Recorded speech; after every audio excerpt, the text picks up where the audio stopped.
Hello, everybody. Thank you so much for joining me tonight. For those of you who don't know me, I'm Linda with It's a Crime, and I am so excited to be on here tonight. I'm so excited for you guys to join with me. I want to just say that it's been 1 year since my very first upload. And without you, there wouldn't be It's a Crime. So I just want to say a giant thank you so much. This year has been so crazy, just even on the channel and just in general. So I really want to thank you so much for joining me. And today is, what is it? We're on Saturday, December the 19th. That's right, December 19th, a year ago today. So what I thought I would do, and thank you so much for the comments. I kind of zipped through the comments before I started tonight, and I'm just really grateful for you guys. Some really kind comments, and I just really appreciate it. Who knew that this year would be what it is on this channel? And I'm just so very grateful. So what I thought I would do is do some fun things in the beginning before we start talking about cases, because there's a little bit of case updates. But I thought I would just zip through some fun things about what's been happening the last year on my channel, if you guys are open to it.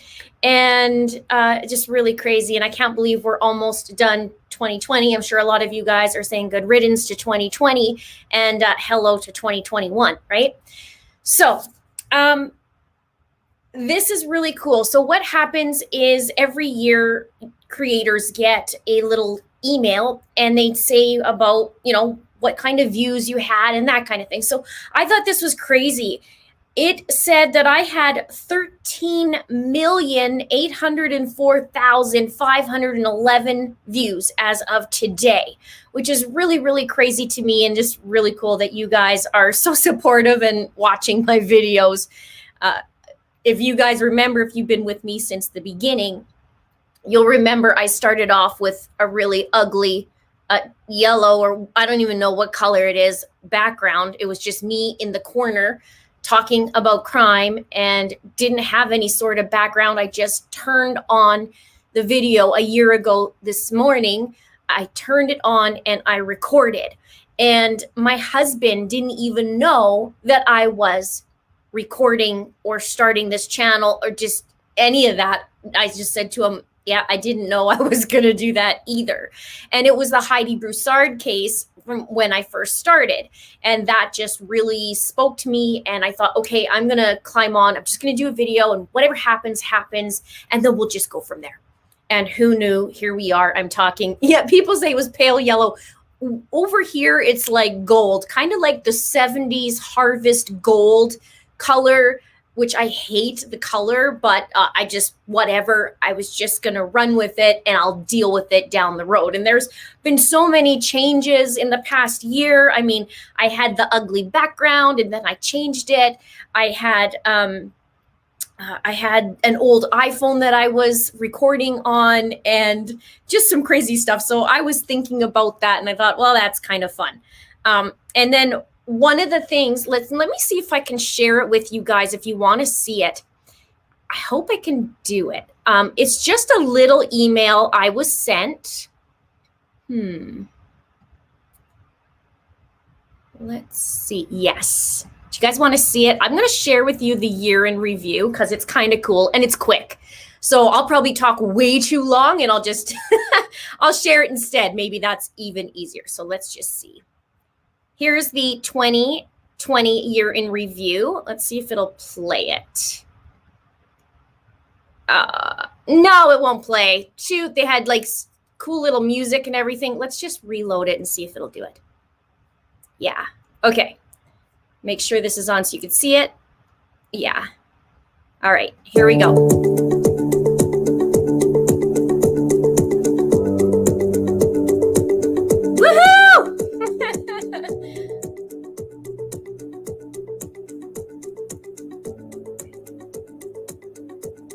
I'm surprised that's top 3.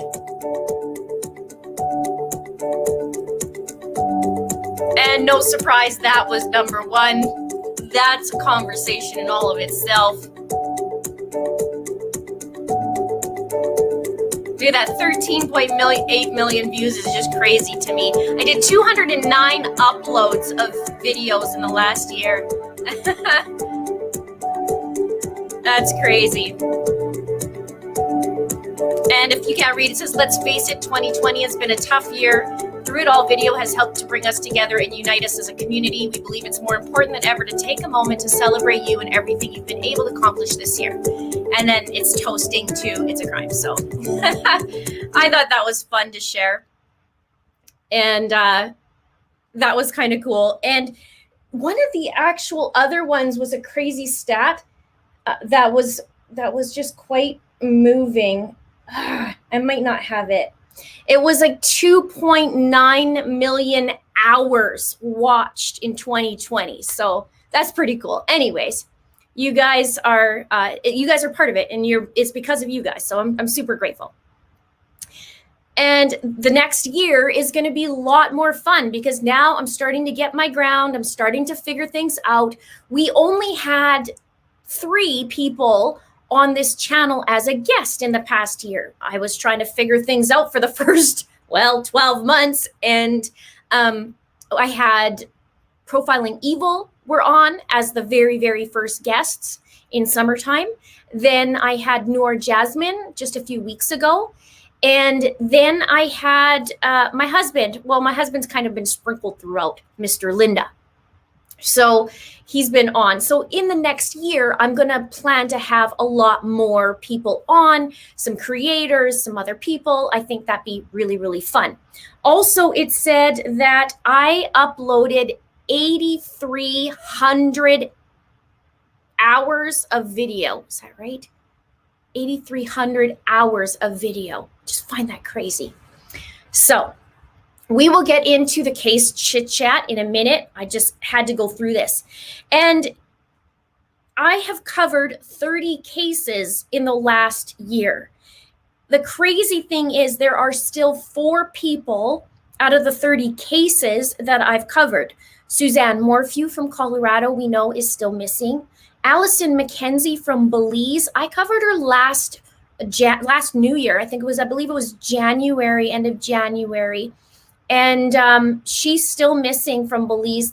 There's nothing really that came from it. And we have also Marshall Iwasa that I recently covered on my channel. He's from Canada. He's still missing. And Dulce Alaves, the little girl, also is still missing. So it's crazy to me. I was looking at my background and I'm looking at all the pictures that are up and thinking, holy man, these are all people who have passed away in the last year. And it's just so, they started off missing, and now they're not here.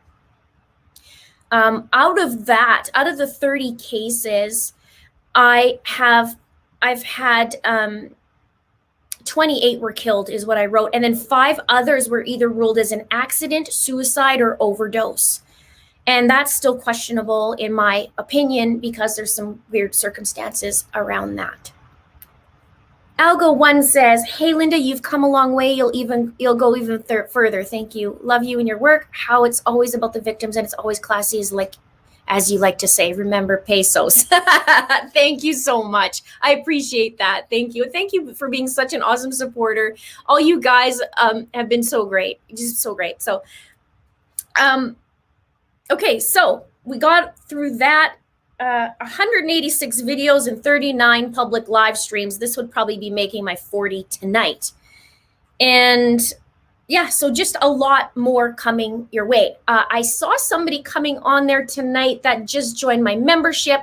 That's going to be upped in the next year as well. I'm going to add a few little more perks to it, and I'd like feedback. So if you guys are watching this on the replay or now, but on the replay, especially in the comments, let me know things you'd like to see on the channel, some different things, what you'd think would be really great, and also in the memberships. I really appreciate that.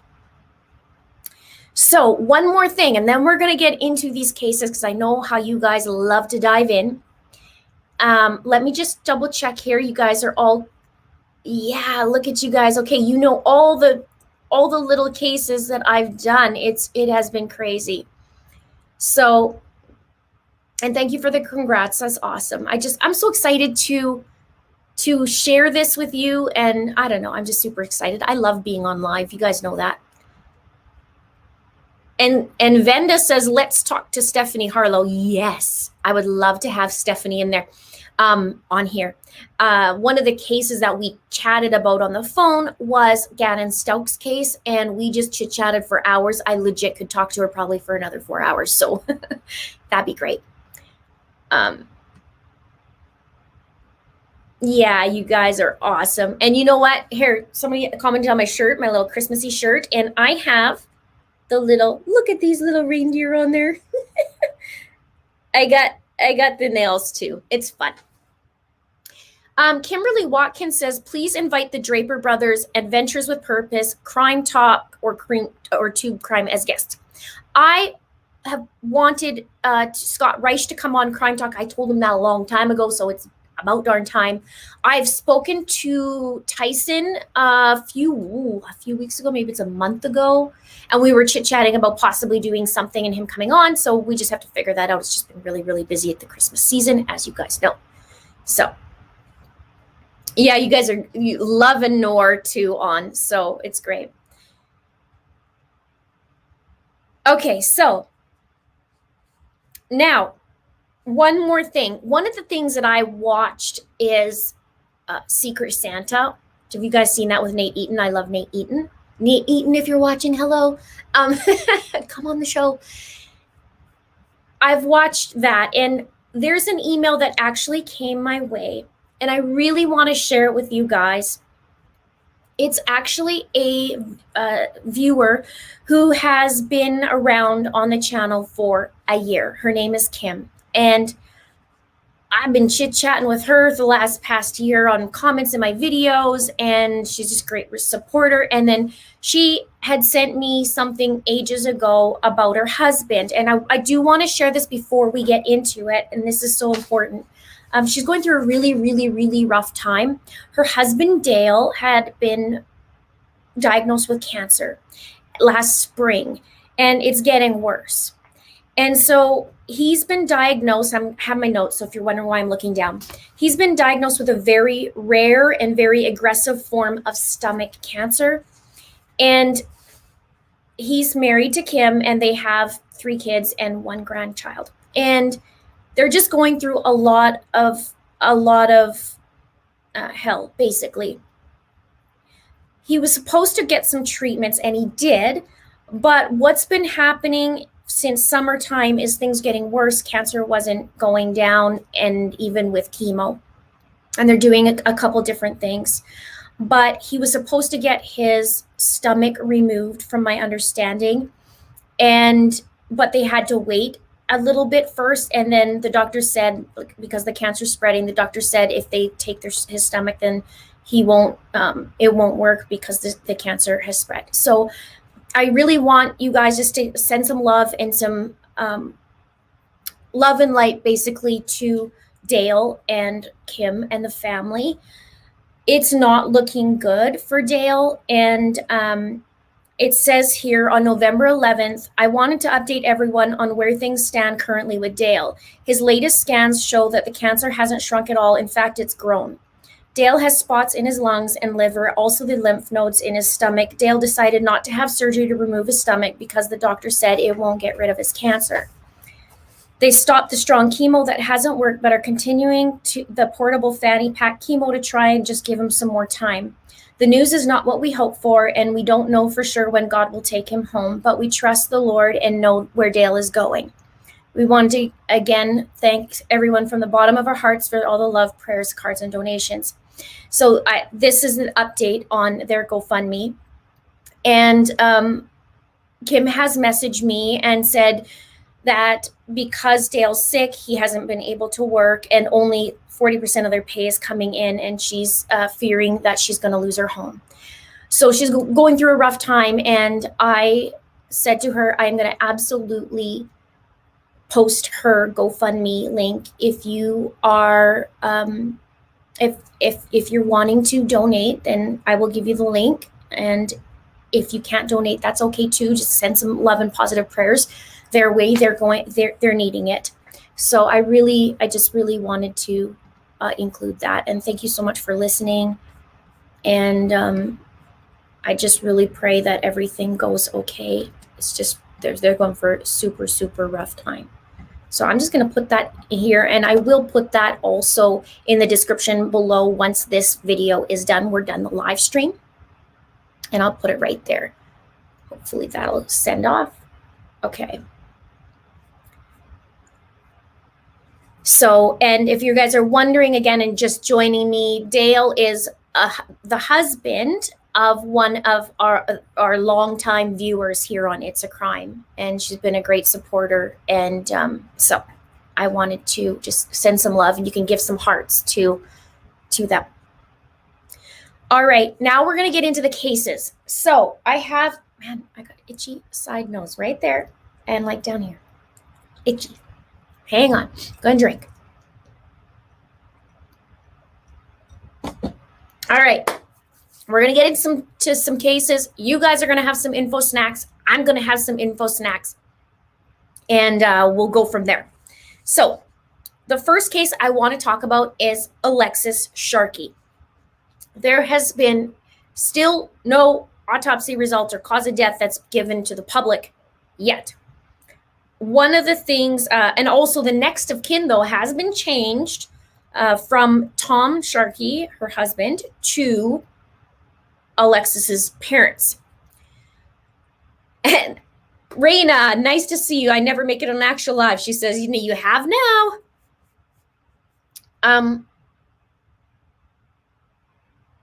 Okay, so Alexis, and if you guys don't know exactly who she is you can see her right there. She is the social media influencer, even though she doesn't like to be called that. She's was on Instagram sharing her love of products, and she was found deceased on the side of a road just the night after Thanksgiving. She went missing, and then she was found the next day. So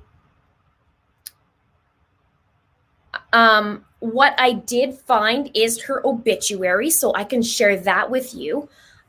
I don't know when they're going to post her cause of death. The weird thing is it's legit been 2 or 3 weeks. I feel like, 3 weeks. Next week, it's going to be a year. So CJ Sleuth says, that speaks volumes. Tom, not first of kin. Divorce wasn't final, I thought. Yeah, I don't think that I'm not sure the actual stuff on, sorry, one sec. I'm going to get 2 things here. I'm getting a little distracted. I'm sorry. I didn't see the particulars about this divorce, only I heard the chatter that they were getting a divorce, and the friends were saying things weren't good. And we know there was some stories about or issues about domestic violence. So we're going to learn a lot once we know the cause of death. And there is some information from a detective or ex-detective that was talking about the case. And he says, I don't believe it's related to anybody who's a fan of hers. It's more somebody she knows, he feels directly, knows her really close. Love this. Rowan to you says, remember, even if you can't afford to donate, you can still go to GoFundMe and share the link to Twitter and other social media sites. Thank you so much. Thank you for putting that comment. Absolutely. Thank you. And nice to see you. Okay. Now, so you guys are asking, we're talking about Alexis Sharkey. Is it normal for a toxicology report to take this long? Toxicology can take a while, from my understanding. However, I'm thinking, in my own opinion, that they know some things and they don't want to let it out yet. This is me just guessing. I don't know, but that's what I'm thinking. Something must have been like, things aren't looking good. I don't know. Now, they did have on camera, it was reported a vehicle from the cameras in the surrounding area. So I'm curious. It was, I believe, I can't remember the car. I think it was a black car, but they did get somebody on camera in a car. So I'm wondering what that footage looks like, obviously, and see what the heck happened, because she was found in the side of the road with her feet sticking out. A city worker found her and made the call. So really not good. It's just really bizarre. And even her friends said there's no way she would just be out walking. She'd either take an Uber or drive. So it's weird. So yeah, we'll just see. It's not looking good. But I'm not going to say anything until we find out the cause of death and we dive in a little bit more. I haven't been able to cover a lot of that, or dig, I guess you can say, because I was digging into the Chad Daybell / Lori Daybell stuff in the last week because of all these documents. And we will talk about Lori Vallow Daybell towards the end of this live stream. So there we go. I didn't know that. Leandra says, I think they said that they wouldn't let the autopsy out if it's foul play. Okay. So that's what I would think anyways. It's kind of weird stuff going on. Okay. And welcome aboard 666 Lester. 666 is Lester. Welcome aboard to the membership. All right, so that is Alexis. That's all I have. Now I have her obituary. So they're saying she died Saturday, November 28th, 2020. And it says, Alexis Lee Robinal Sharkey, 26 of Houston, Texas, and formerly of Youngsville, passed away unexpectedly Saturday, November 28th, 2020. Alexis was born in Warren, Pennsylvania, a daughter to Michael and Stacy Clark Robinal, who survived her of Youngsville. She graduated historian of the 2012 class at Youngsville High School. And I read she also went to college, and she did quite well in there. She was top 2% of all University of Pittsburgh students her entire college career. Graduated in 2016 with a major in biology, a minor in nutrition, and a minor in psychology. She was an executive director and mentor at the wellness company Monat, or however you say that. They do the hair products. And she shared that, and she made an income from that. And from my understanding, she did quite well in it. So it says, Lexi had a passion for learning and understanding that many mysteries of life. As she would often say, I'm addicted to learning, and would do extensive research on any given topic, staying open-minded in her quest for answers. Her friends and family also knew her as being loving and giving. Lexi's desire was to develop to be the best version of herself and to see others achieve that as well. She worked to encourage others towards that end by offering help in any way she could. Lex was also very playful and fun-loving. She was always up for an adventure and enjoyed fun with family and friends. Her laughter was contagious, and there was a lot of it when you were with her. She will be remembered as being driven, intelligent, loving, and truly beautiful, both inside and out. In addition to her parents, Lex is survived by her sisters, Toby Robinal and her companion, Trevor Goodwin of Berlin, New Hampshire, I think it is, and Riley Robinal at home, her maternal grandmother, Barbara Clark, paternal grandparents, Murray and Donna Robinal of Indianapolis, and many aunts, uncles, and cousins and friends. She is also survived by her husband, Tom Sharkey, so he's included in there. A private family service was held at the convenience of the family. A public memorial event is being planned and will be announced at a later date. My understanding, it was supposed to be for today, and it got postponed. The family suggests memorial donations may be made to the GoFundMe account in her name. Again, I will put that in the description below when this is done. The Nelson Funeral Home and cremation services were entrusted with all arrangements. So that's for Alexis. And super strange, super weird. What happened? All we know is they had a fight, and her husband said, and this is important, he says, we didn't fight when she left, which tells me they did fight. It wasn't just the moment that she left. So there's that. And we know she was going to Thanksgiving, or she went Thanksgiving Day to her friends and hung out with them. I don't know where Tom Sharkey was. I have no idea. You guys might know if you know, and you can let me know. Thank you, Debbie. Nice to see you. 1 year. That's just crazy to me. So,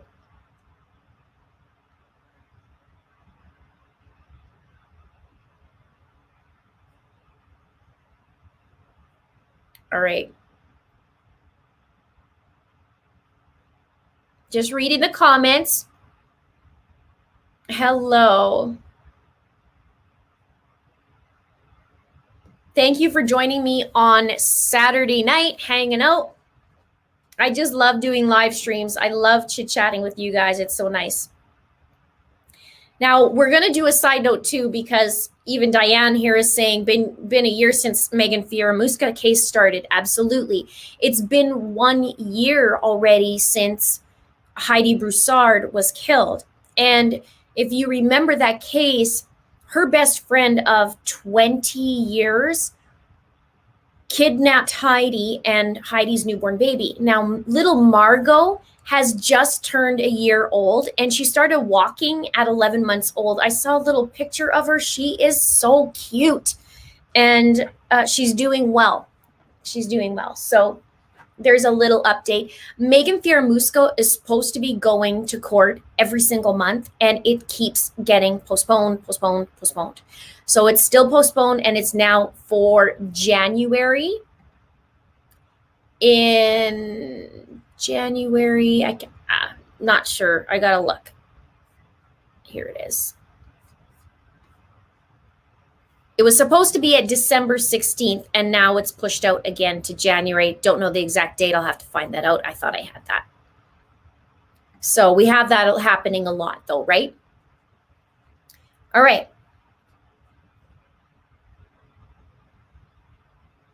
Oh, interesting. Linda says, it was told to us by her friends right up front how controlling and abusive her husband is. He was the only one to show up for the fitting of her wedding dress.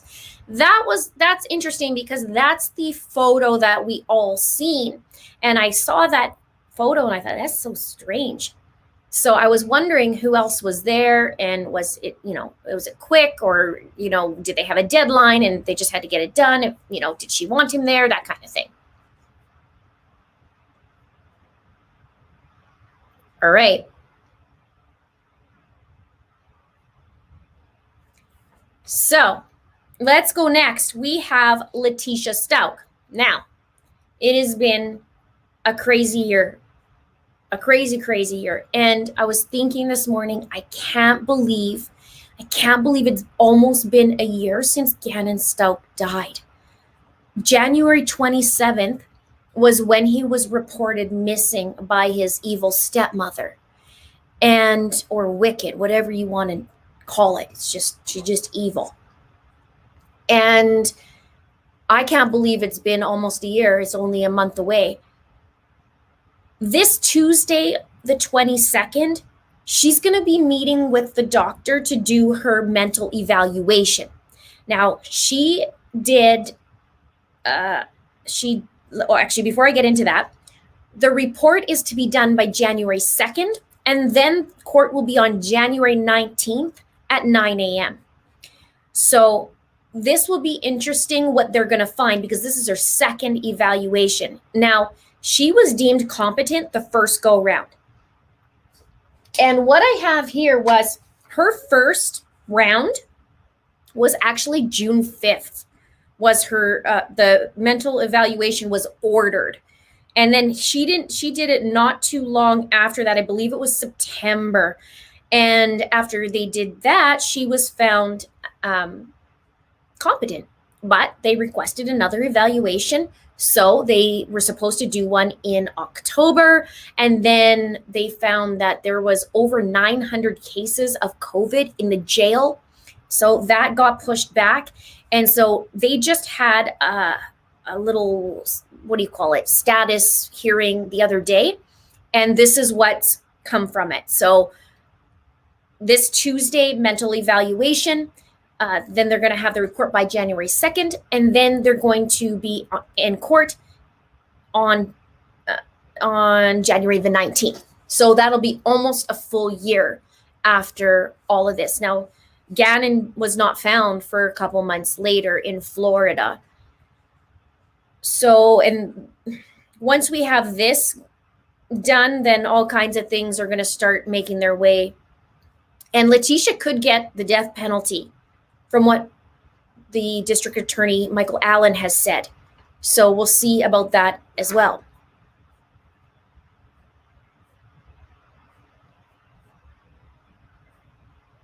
Yeah. Yep, we all did. Absolutely. I still think about him all the time. And Rowan wants to know what's in the peanut butter these days. We all want to know that. Remember, she said she had threats in her peanut butter? And if we look back at that, I mean, let's talk about that for a minute, because sometimes it's easy to forget a few details. Even I do, even though I did thousands of hours on that case. Here's a stepmother who reported him missing, saying he went to go play with a friend, couldn't say what friend. And meanwhile, she had him in the home, according to the affidavit. And police officers come over. She decides to take his body, bring it out of town north, dispose, pick it up again and again, and drive him, or allegedly drive him, all the way to Florida. Dumps him off, and then workers find him. Now, important thing to note, because this is going to come up in a little bit. She did not look for him. And she said she did, but she did not look for him. And she even said, search, search, search. This is her words. Search, search, search. Where am I going to search? And she did the interview with her head behind, her head facing the camera so people can't look at her. All kinds of shady stuff. So not only that, she goes and rents another vehicle. She gets her daughter involved to clean the house. There was blood found in there. There was all kinds of evidence found in there. She made excuses. She responded to people's videos, including mine. And then she would take these responses, and she would go and use mainstream media to do it. And it's just ridiculous.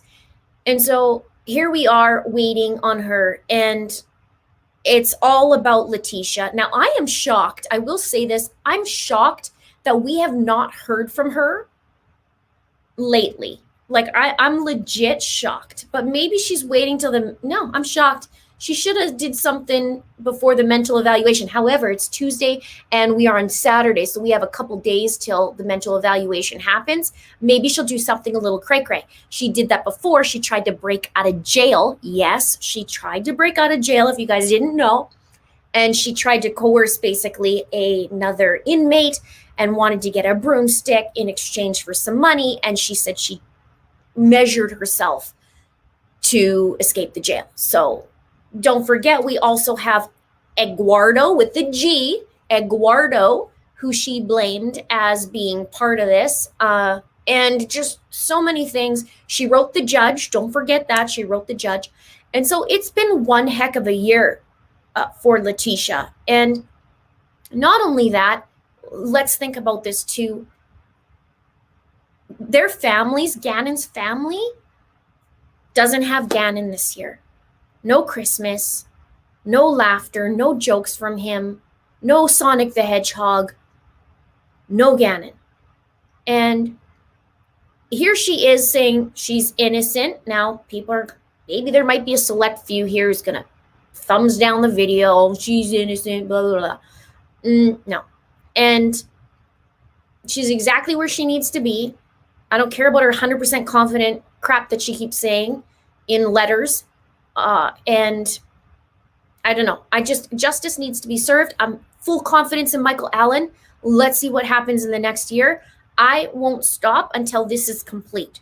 So I'm seeing this to the end, and I don't know how this is going to go. I do wonder in the next couple days, maybe she'll pull something on Monday. What do you guys think? Let me know. Maybe she'll pull something on Monday because she knows Tuesday's coming, so she needs herself to be looking a little crazy. Perhaps. Maybe. Rhonda says, I find you during the Gannon case. Thank you. Yeah, that was a really big one for me. That one just really opened my eyes to a lot of things. And he's still like, Gannon is, man, I there was a lot of sleepless nights just going, where are you, little buddy? Where are you, little buddy? Every day, and trying to figure stuff out. And I don't know. It's been crazy. And I feel for the family.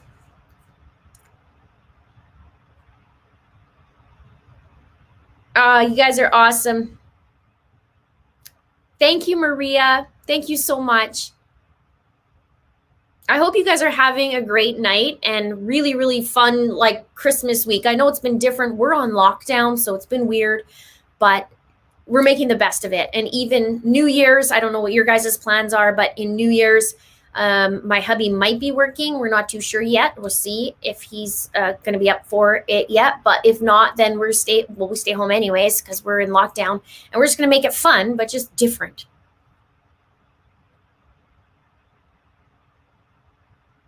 So, ooh, this is cool. It's a crime. Do you think in this next year you could make a PDF file with your notes on the cases that we could print out for ourselves? I love that idea. I love that. Thank you so much. One of the things you will be seeing from me in the next year is a website. So we'll figure out the ins and outs, how that's going to work with the cases. But I am going to have that, and that'll be cool. So thank you so much for the suggestion. I think that's great. And I love that you guys are suggesting. I really appreciate that. It helps because my brain's working overtime so much that anything will really help.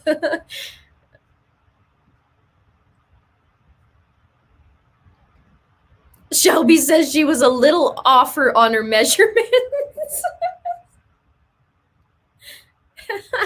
Thank you, Shelby. You know what?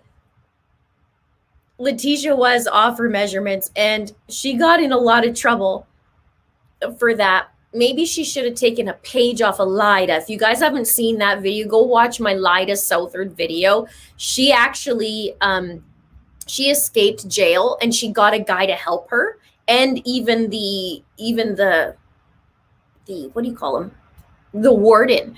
So just crazy stuff. She ended up escaping and getting caught and then going back to jail. And she was actually a husband killer. And she was a serial killer in Idaho, one of the first ones that was caught anyways, of the first female ones. So go check that out if you haven't done so already. But she escaped out of there, and just made me think of that too. She's a little off on her measurements. So we'll see. Maybe this weekend she'll have a little bit of a drama.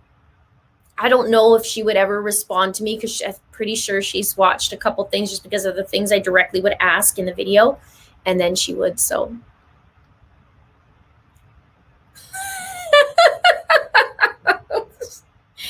a Rebel Girl says, I think they told her to shut the F up after they received that letter from her.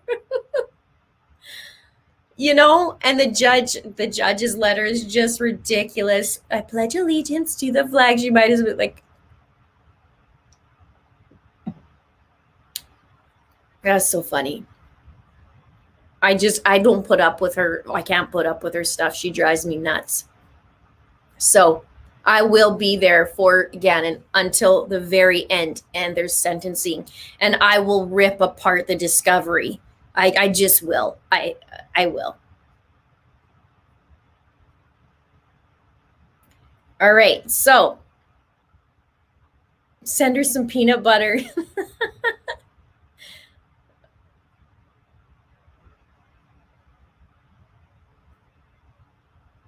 Yeah, that's awesome. Jessica has been with me from the start. Thank you so much. Thank you. And thank you for modding too. And thanks tonight to all the mods in here.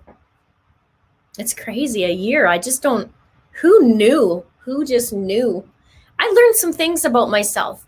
I knew I had this pattern recognition, but minor, like minor. I had no idea that I had this kind of pattern recognition that I can see. I just knew it from like a baby level. And then when I started getting into things and seeing it, I just, I didn't know it was at that level. You know what I mean? So I learned a lot about myself. I learned about just how to do this, how to not tick people off in some areas. I caused a little bit of a ruckus when I first came on. People didn't like me starting in here, but you know what's really cool? In this year that I found, when you first come on, it was weird. It was a weird genre.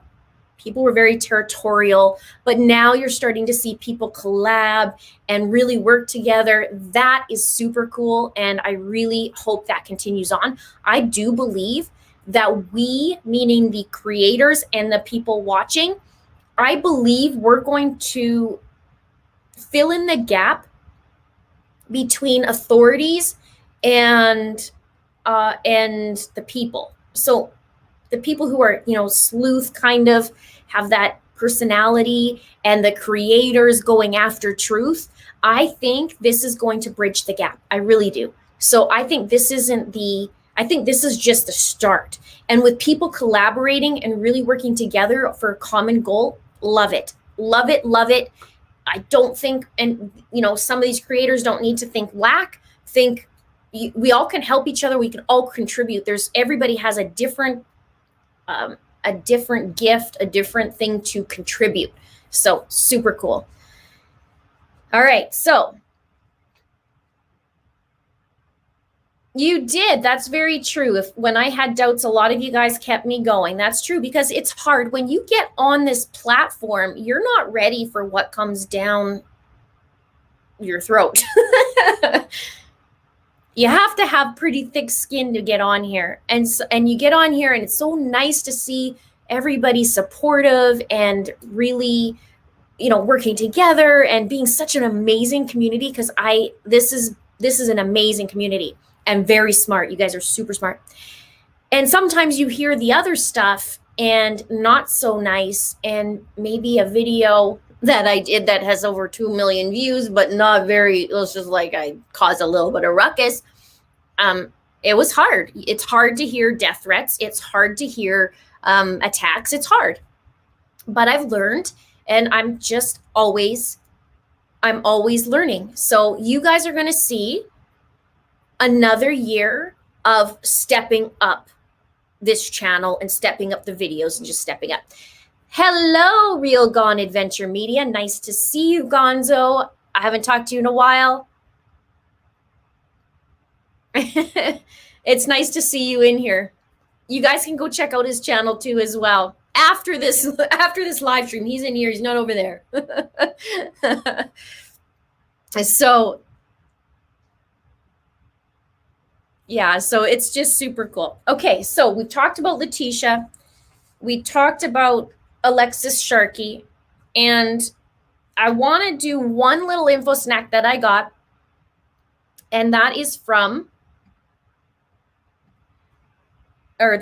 Vida Belford. Remember, she was the girl that went missing, I believe from Salt Lake City, and it wasn't very long ago. However, this is interesting what I found out. She was the girl that was working at Home Depot. She got dropped off by one of her parents. Her dad dropped her off to work at Home Depot, and then they were going to go pick her up. Or her mom went to go pick her up, and she wasn't there. But what happened after she got dropped off is she got let go from Home Depot, and then she's never been seen again. However, I just found out this information. So they went through, Vida's mother went through all Vida's contacts on her phone and found nothing on that. They said there's no help or interest from the Sacramento, that's what I meant, from the Sacramento police. They said little help, and from a paid PI. But what happened was they went to Home Depot and cornered the manager who fired Vida. He wouldn't say why she was fired, but they did tell the family that they gave Vida her last paycheck and accrued sick time, which was $1,000. They gave her this money in cash, though, which I need to confirm this because this is really weird. But the family's saying, I think this is from the the family saying somebody, and you know how that is, right? So I got to double check that. But it says that they gave her money in cash. Who would let somebody go and give money in cash? I don't know if that's quite correct. Maybe she got her check and then went and cashed it and got the cash. Because then what happened is they said she went to a Greyhound bus station and got a ticket one way to New York City the same day that she went missing, and that was for $273. And this is really, really strange because with the family saying, we don't know if that was actually her who bought the ticket or if that was something different. And what they're saying is the Sacramento police is washing their hands from it, saying, you know, she went on her own free will, and there you go. So.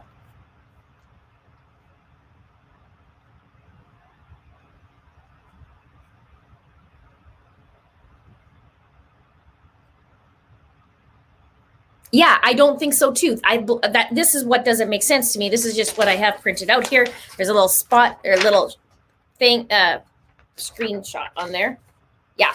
So, but at any rate, even if she got a check and then went cashed it and got money, she got a one-way ticket to New York.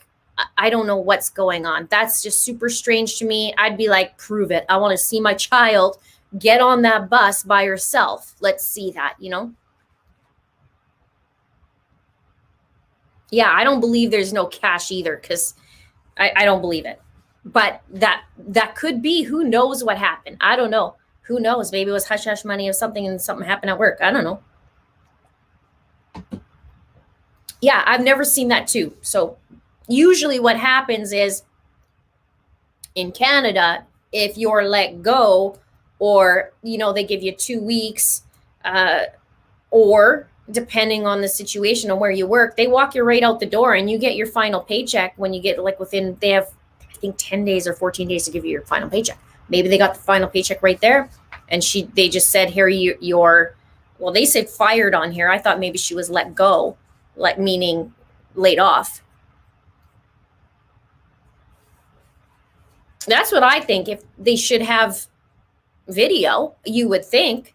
But I guess they're washing their hands from it. So I don't know what happened there. That's the only tiny information I got on her thing. And that was just recently. Like I have zero information other than that. She just disappeared into thin air, just like a lot of people just disappeared into thin air. There you go. Hi, Tammy. She says, let me call a person my daughter knows who's a manager at Home Depot. Be right back. You're awesome.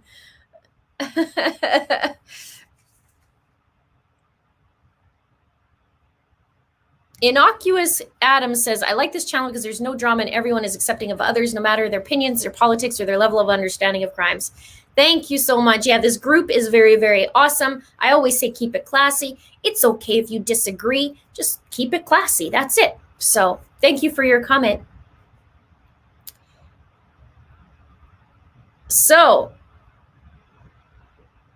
okay, that's usually how it is in the US too, especially with larger corporations. Thank you, Four Sons Mom, and thank you for modding. I appreciate you. Okay. Interesting. Leah says, my teenager was paid in cash by Walmart when they screwed his checks up. That is weird. I think yeah, that's weird. In the USA, it's 24 hours if you're fired. It is strange that they would pay cash, but not totally unheard of. Interesting. That would be a accounting nightmare. Like I would think they would want just here's your check or a direct deposit even. Weird. Oh no, Venus says, saw it claimed Greyhound station cameras were not working where she left. I don't buy it. Well, isn't that convenient? Isn't that kind of what we see in these places? Conveniently, there was no cameras working at the time. Right? That's weird. I'm just writing down something here so I can remember.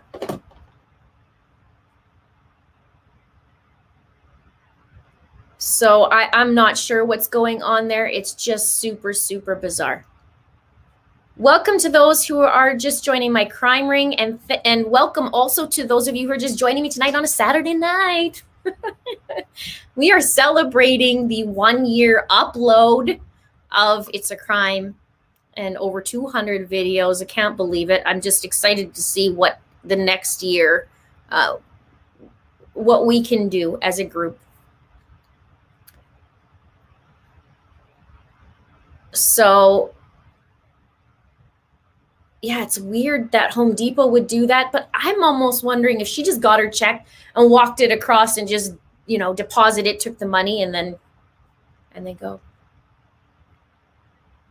There is a lot of places that don't have cameras that work, kind of like Fort Hood didn't have cameras that didn't work in it. And I was like, how does an army have cameras that don't work? It's like, here, guys, go to war and just have these pretend guns and see you later. Weird. Thanks, Stephanie. So that also reminds me of the Marshall Iwasa case that I covered recently. He's from Canada. He's been missing. It's been just over a year that he's been missing. And he was 26 at the time, and he'll be 28 in January, still missing. And cameras from the storage unit didn't work. Well, it worked for the first 7 days, and then it was erased. So they can't go back. There's nothing. There's zero. There's one of the things, though, that I want to mention in Marshall's case. And if you haven't seen it, please go to Marshall's video that I did. I did a video and I did a little bit of a live stream. One of the things that I found, or the first thing that brought me to it was there because he created a game, and his game that he was creating had 800 hours into it. And I don't know what the game is. The family doesn't know what the game is, but I had wondered if there was a gaming convention before he went missing. And lo and behold, there was a gaming convention a couple weeks before he went missing. And it was just out west from where Calgary is to Banff, Alberta. And it was a 3-4 day convention, and it was big. So interestingly, Marshall's sister Paige had told me that she didn't know about this convention, and neither did the authorities or her PIs that she had hired. So that's the first thing I would have thought of, is to check, because gamers are crazy about great gaming, right? My oldest son loves gaming. And so I was like, well, I want to see if there's a gaming convention, which there is. So I had a chat with Paige. And another thing I found super duper odd. Well, one, no cameras, zero. So recap a little bit about this. 26-year-old Marshall, who's super fit. He drove 2 hours out of where he lived, south, went to a storage unit that he rented with his sister, went to get something for his computer. It was locked. Now, from 11 p.m. to 6 a.m. was locked. But from what Paige said, it never used to be like that. So Marshall thought he could get in. And so he waited. He tried a couple times. He waited overnight. And the code was entered. We think he got into, because there's no video, but he's the only one who knew the code other than his sister, went in and spent 2.5 hours in the storage unit. And I asked Paige, how big is this storage unit? She says, it's the smallest one you have. I said, was there a couch in there or a sofa that maybe he had a nap in it? She said, no, there's just nothing was astray. It was all, it was nothing scattered. And just that he was 2.5 hours in. It's like, okay, that's weird. I said, well, he's a guy. He must be really, really hungry all the time. Guys are hungry. 26-year-old young guy, he's hungry. And she said, yeah. I said, what does he like to eat? So he likes McDonald's. I said, well, there's a McDonald's just south, like legit a city block down or 2 city blocks down from where the storage unit is. Did they have video of him? He must have been hungry from 11 to 8:30 a.m., 8.5 hours, and he must be hungry. No video. What about the Walmart there down south? No video. Nothing of his truck. Nope, no video. What about Tim Hortons? Nope, nothing. So no video of him in Lethbridge, which is where he was driving to. His vehicle 5 days later was found 14-hour drive away, abandoned on a Forest Service road, burnt to a crisp, with the steering column gone. Police officers don't count that criminal. Page hires investigators, private investigators, who are ex-police officers. They're frustrated, and they get this report. They hire somebody to do this report, and it's deemed arson in this truck. His truck was a vehicle that is one of the most stolen trucks in Canada. And here's the kicker. I'm super weirded out by this. I said to her, okay, what was found? Meaning, okay, so in the truck, the burnt out truck, crap's scattered everywhere. She said it was chaotic, totally chaotic. And it was. There's stuff strewn all over the place. She said there were items that were found that were definitely not Marshall's. And she said that, that's what she said. And she can't give any of that information. She just said it was definitely not Marshall's. Like, okay. She did say that what wasn't there that would be with Marshall was his wallet, his backpack, his laptop, which was issued by the school he went to the previous year. And there was one more thing. And right away I said to her, maybe he was at a hotel. Like maybe something happened. Maybe he did travel there, although there's zero evidence of him going to a gas station. Not one. But I thought, well, maybe he was at a hotel and something happened at the hotel. And they took his vehicle along with him and something happened. Maybe. And what she said to me was, I don't think they checked the hotels. What? What do you mean? They didn't check the hotels? Yeah, no, I don't think they did. Does that make sense to you? Tell me that makes sense to you. It makes sense to me. Why not? Maybe he was there and maybe something happened. Maybe he was just going for a couple days and would have come back. Yet his vehicle is found like in the boonies where there's a lot of snow. 4x4 vehicles would legit have to stop and deflate their tires a bit and inflate them in certain spots. You go through water. There's crazy stuff. You have to have legit proper tires. Like they said, and you guys might not know this term, some people will. It was said this vehicle was rat bagged. So it was basically, like doesn't care, going through, just getting to the destination. And it was found at the end of a service road, way the heck in the mountains. You can't even GPS it to get there. So how did he know to get there? Just weird people, locals are like, how did he get there? Weird, right? Super duper weird. Okay, and Tammy comes back and she says, because we're going to go back for a second to Vida, Home Depot does not pay cash at all to employees. There you go. So it's really weird. Thank you, Stephanie. So I'm very passionate about Marshall's case. I really am. And here's the thing.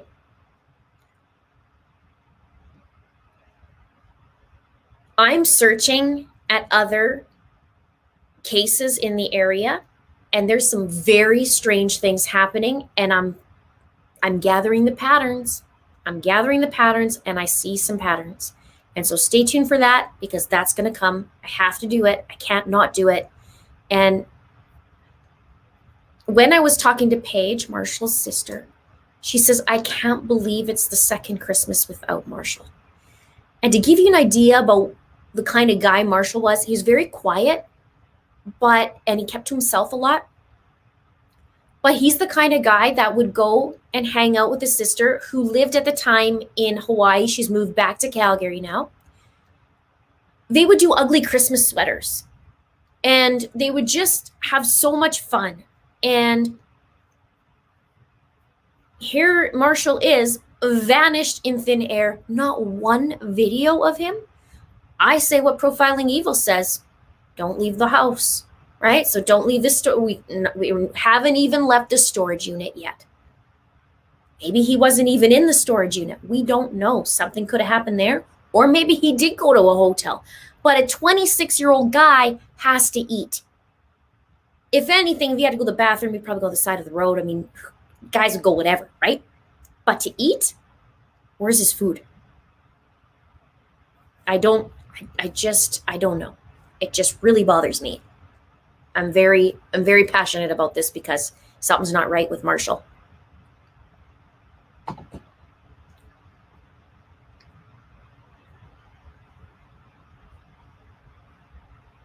All right, so yeah, see, no cameras, right? Conveniently, no cameras. I think we also found that in whatchamacallit, Suzanne Morphew, which we're going to talk about that in a minute, right? Conveniently. So,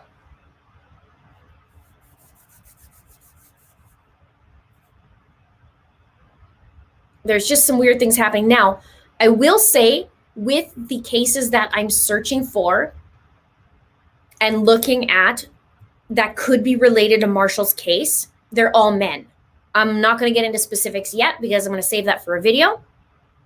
But they are all men, and all in an area like a 6-hour drive area and around similar times. So I'm going to expose the pattern. I've been working on it every little single day on little bits of it, and I'm going to expose it. And there's just something not right with this, and I won't stop. I can't.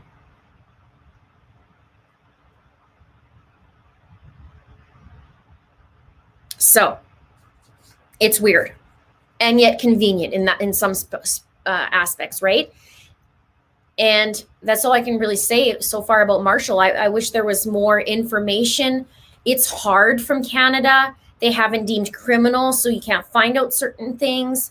I can't believe, like, even just the simplest thing, like what kind of video game he was making. Tight-lipped. Nothing. That's interesting to me.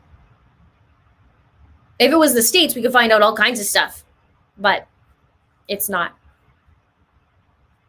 Yeah, if the truck was set on fire, then Marshall was the target from the beginning, or something happened during the theft and he died. They panicked and they're covering their tracks.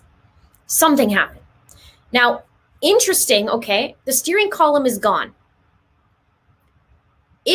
Because the police are thinking, well, maybe, Marshall did something to himself. And the weird thing is Marshall's not going to steal his steering column and then walk off. Where's the steering column? You can't find it. You didn't find it. So where's the steering column? And if the vehicle was taken there, they'd need the steering column. So, to some things, to me, is like, what? And they did do a search team, and she paid a lot of money for the search team, and including the dogs. And there's no sign of Marshall. So where's Marshall, right? You're sitting in Tuktoyaktuk. Where is he? So weird. I'm very passionate about this case. I can't let it go. So yeah, there's some weird stuff. Absolutely. And you have to have some time to remove a steering column. And there's hikers in that area, and they came upon Marshall's truck. Now, the authorities believe that the truck was actually burned at nighttime because of the black smoke would be up. So they said there's that. But it was totally torched. I mean, when you see pictures of this, I got to show you guys. Because when you look at this, and why would he have stuff strewn about if he didn't care? I don't know. It doesn't make sense. I think this was a diversion. let me show you the truck because you guys are going to be curious about it. I know some of you may have seen it, but some of you may have not. And some people who live in Lethbridge, which is where Marshall grew up, never even knew about this. There's the truck. Burnt out. Completely burnt out. And here's Marshall. Still missing. And his sister just wants to know. And that's the thing that I always say on this channel. There's limbo. When you're in limbo, you're in hell because you just don't know where your loved one is and you just want answers. And Paige is very realistic. She knows there's a possibility that, yes, he may have walked off. Maybe. She doesn't, believe so really because it's not like Marshall to do that. It's weird. Or harmed himself. And she's realistic at what the other outcome is. So we're all praying that maybe, it's just a weird situation, something happened, and he's okay. And she is aware of the possibilities. She's not ignorant to it. She knows. But she also wants, she doesn't want to go another year not knowing. So my question is, if anybody, you guys could actually answer to those who may be knowledgeable in this area, when a vehicle is torched like that, can they tell if the steering column was taken before or after the torching of the vehicle? I would like to know that. If you really know that answer for sure and you're an expert in it, or you have some knowledge in it, I'd love to know.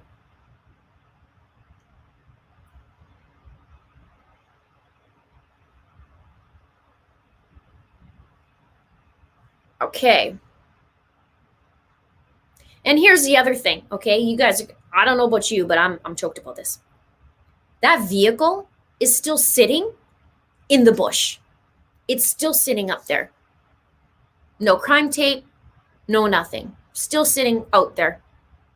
People can pillage it. They can do what they want.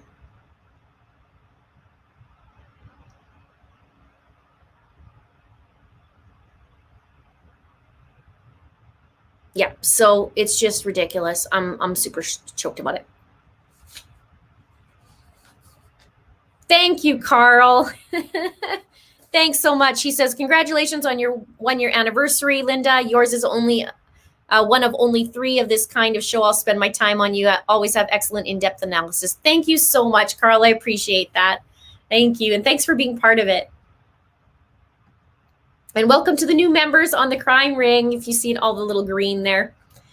All right, so I'm getting off my little soapbox about that because I'm super mad about what's going on for Marshall. And I may, when there's less snow, I may take a little trip with Mr. Linda and we'll go to Lethbridge and we'll explore the area and see what the heck is going on from that spot, because something's not right.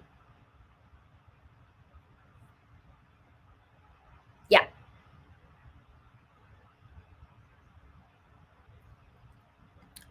I would guess they could. Marks would be different where the fire burned for longer. Yeah, I would think if they were doing it after, maybe it would be more thorough. I don't know.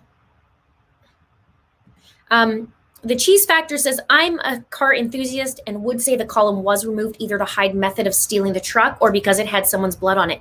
So kind of both kind of things, right? And if you have, here we have the most stolen vehicle in Canada. And we have items not belonging to Marshall for sure, is what she said. And we have a torched truck and a missing steering column. So, and no Marshall.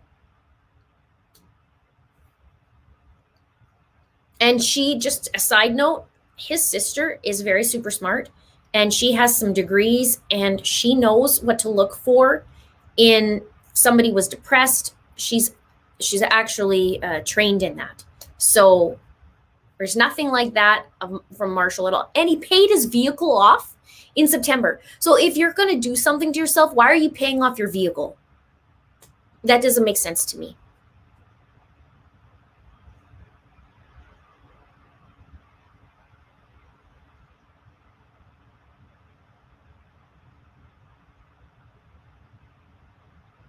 Okay, so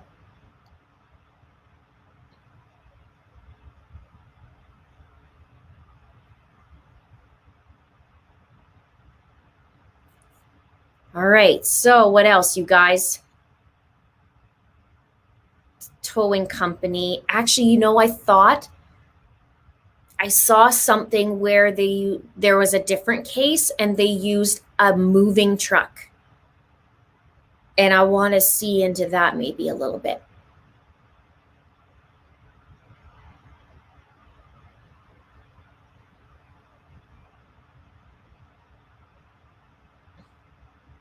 Truth Seeker 123 says when someone is depressed, they have no energy to burn cars, they just want out. For me, I'm just thinking what's like, I mean, maybe a person would want to do that and just let it all go, but why fling things out, and why steal a steering column? And where is it if you're just going to do that, And how come he hasn't been found? So Sharon says, someone on here says the steering column is worth money on the black market. Thank you so much for your super chat. Thank you. Yeah, I mean, and that would certainly hide things if you take it, right? Then you can't prove that it was stolen as the steering column's gone. So they're like, well, it's suspicious. Well, I'm going to look at these other cases. I'm going to try and put them all together, and we'll see if we can come up with something. And I want to know what the piece was he was supposed to go get. It seemed pretty important.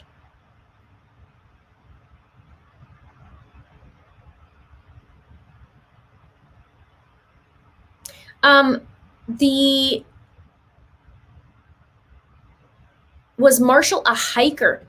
He did do some hiking, and he would do stuff with his sister. Oh, never alone. He always would do something with his friend or a family member. So it was weird for him to do that by himself.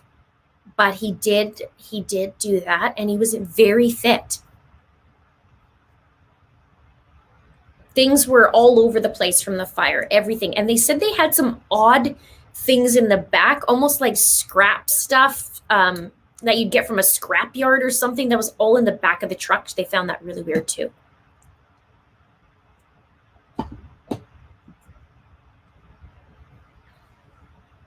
So I don't know why they didn't take the truck. I have no idea. Maybe sometimes too, there is in that area, there would be avalanches and that kind of thing. Maybe they didn't access it, but it's been a year, and they could have done that in summertime. You don't have avalanches in summertime there. You can up until, I want to say springtime, but it's not like, you don't really get that in the winter. The summer.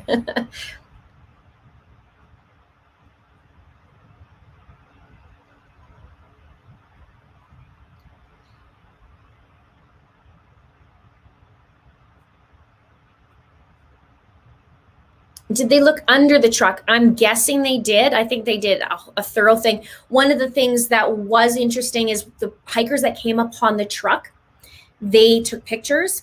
And then when the cops arrived, the items were different spots. So it's been touched.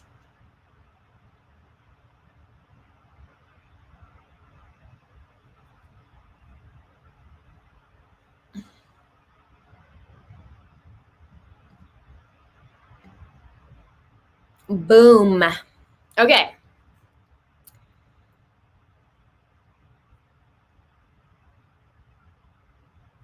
All right. So, hello, Kathy and Jamie. Thank you. All right. So let's see. Fellow Canadian. Hello, Amy. Thank you so much for watching, all you guys. And thanks for hanging out with me tonight. We have 1,200 hanging out. So we got that underway. I've said those little infos, snacks. Now, here we go. One more, a couple questions here. Gregory says, if the stuff strewn about wasn't his, then it's a stage scene. Some of it was his, some of it was not his.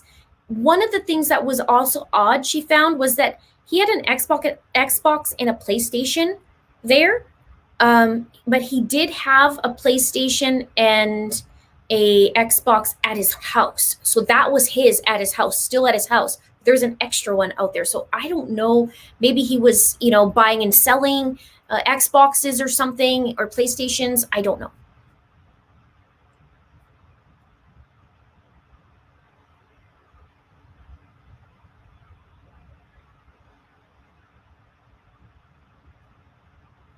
All right, so here we go. We're going to talk about Suzanne Morphew. And I'm going to say 4 words. Too little, too late. I'm going to say a couple more words. Barry was handing out flyers at a local Safeway on December 10th, which is 7 months exactly to the day that Suzanne was reported missing. Now, I don't know what your thoughts are. You guys can let me know. My thoughts are, after 7 months, now you're going to pretend like you care. What happened that you all of a sudden care? We have not seen him other than the first week. The first week he did the 200 tours in Iraq. Well, he said that by June, right? Or no, that was his buddy, 400 tours in Iraq. I meant the 200 square mile radius, right? And we saw him looking in a garbage can for a helmet. Now, maybe he did. But I know for a fact that Tyson Draper went and fixed Suzanne's sign at a restaurant. It was wrinkled up and falling down. And Tyson wanted answers. And he's like, drives by here every day. Like, why isn't that fixed? So Tyson took it upon himself to go and fix Suzanne Morphew's sign. And I wondered after that, I was like, I'll wonder if Barry sees that and it's like, that's not looking good. Some other dude's going and fixing my wife's sign. Not looking good for me. And it wasn't long ago that he did that. It was really not that long ago. Maybe a month? Maybe?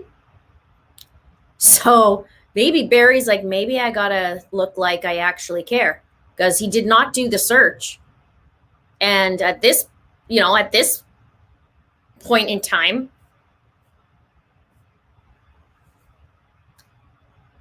I don't know what to say. Too little, too late. First thing that pops in my mind. Now, I will say, I was going through some lists of missing people. And when you see the magnitude of the amount of people that were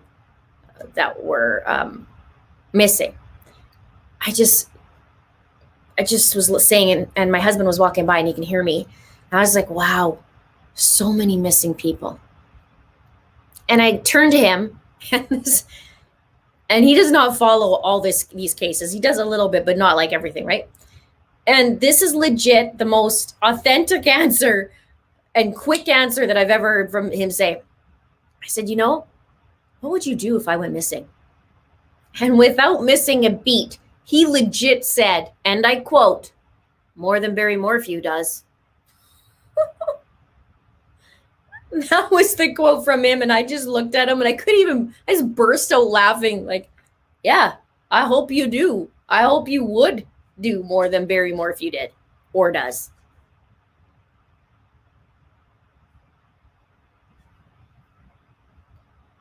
So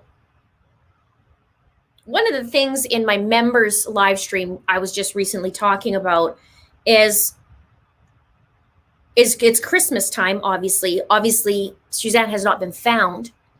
And I had said in there, I wonder if Barry is realizing or he knows she must have loved Christmas. That's how I feel. Maybe she really, really loved Christmas and he's feeling it.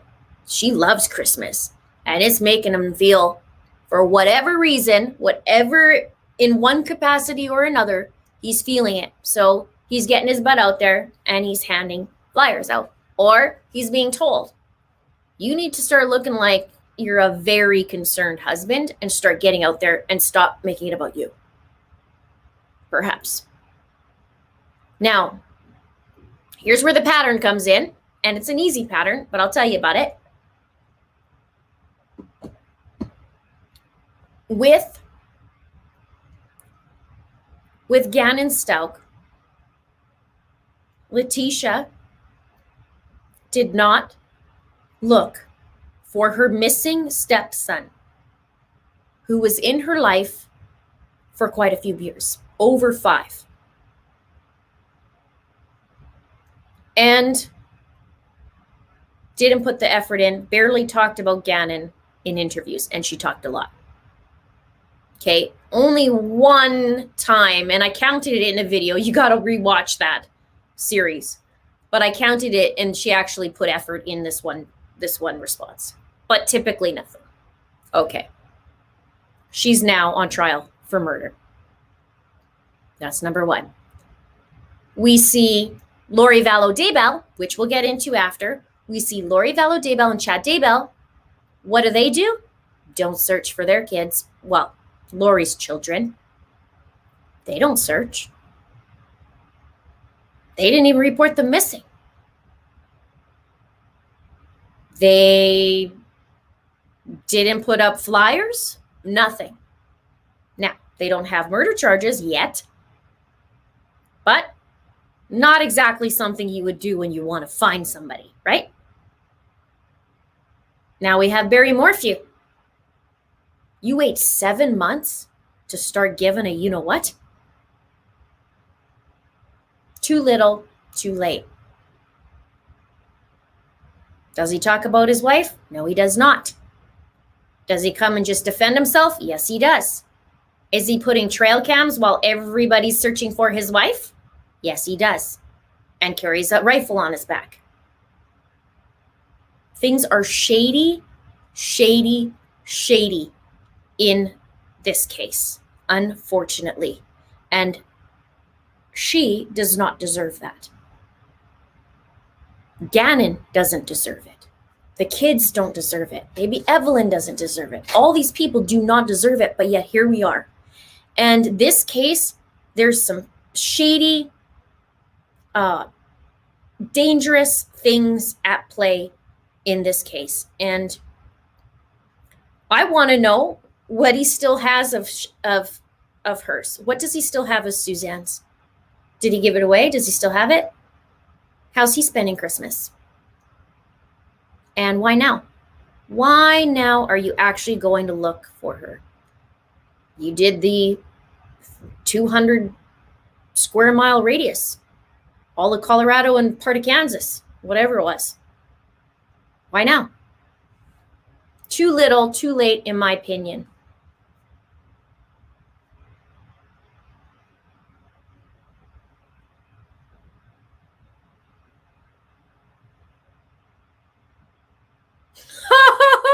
We got to back up because we're talking about Letecia. Tessa says, apparently Letecia was flipping light switches and wandering around the room and acting cray-cray on her Zoom call Friday. Imagine that.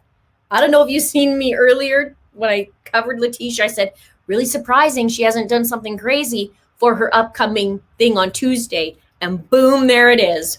Boom.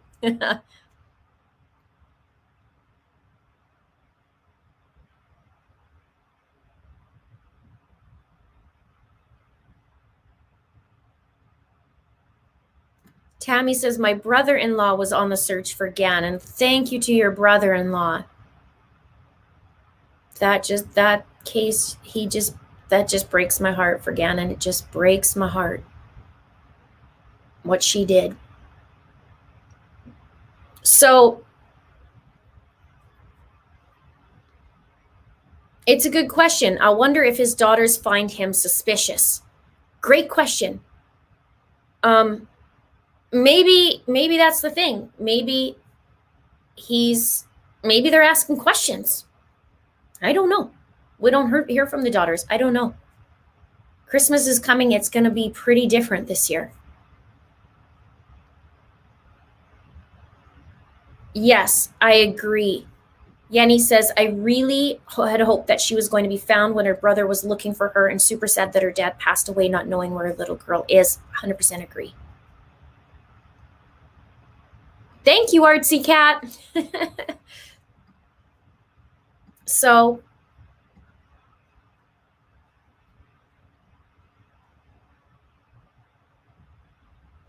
just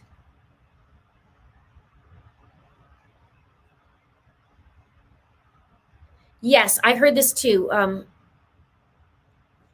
The sheriff was passing out flyers with Barry and CBI, I think. I saw on Tyson's tweet before I came on here.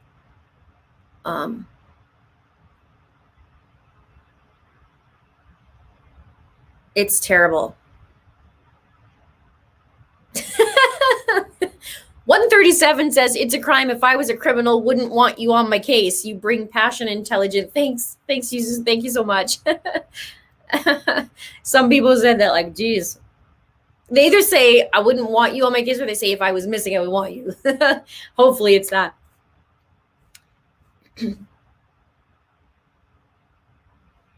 Yes, this too. Venda says, it's because they already know, don't need to look. I see the pattern. I think him turning the home into an Airbnb pulled too much attention, so he had to do something. That's a weird thing, isn't it? I mean, I can understand in one aspect. Let's just play devil's advocate, okay? He moved out of the house, and there's this house you're paying a mortgage on, right? Because I don't think it was paid in full. So you're still paying a mortgage, from my understanding. So, okay, it's sitting there. So what do? Well, let's turn it to Airbnb. That'd be a tough decision. I'll give it that. Only because what I would do and what you would do might be different than what a person who maybe needs the cash would do, right? I'll give him that. Do I think it's in poor taste? In my opinion, yes, I do. I don't think he should have done that. What if Suzanne walked up the street on Christmas Eve? Where's my house? Where's my house? Why are there strangers Airbnb-ing my house? Like, I don't know. You'd think you would hold out hope, especially after how many years you've been together, you know, if nothing shady happened. But there's lies in there. The facts are there's lies.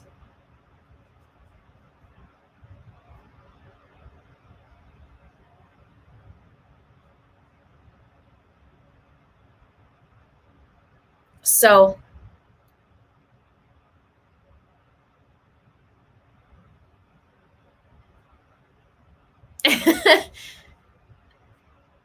Mom Oster says UP and Tyson should all rent the house, get justice. Oops, get into it. Take all the kind of goodies with you and sleuth it. Could you imagine? We rent that and we solve the crime. Well, we wouldn't have the evidence, but you know, maybe. Everybody is curious about the girls. We are.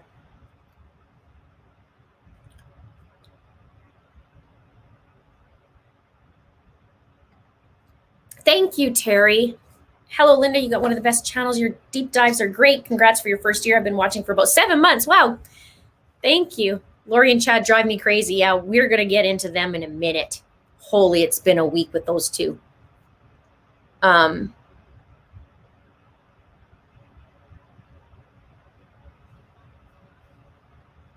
So I'm curious, though, where he put that trail cam. I've been talking about this. I want to know where. Well, I know where he put it. I want to know which way it was facing.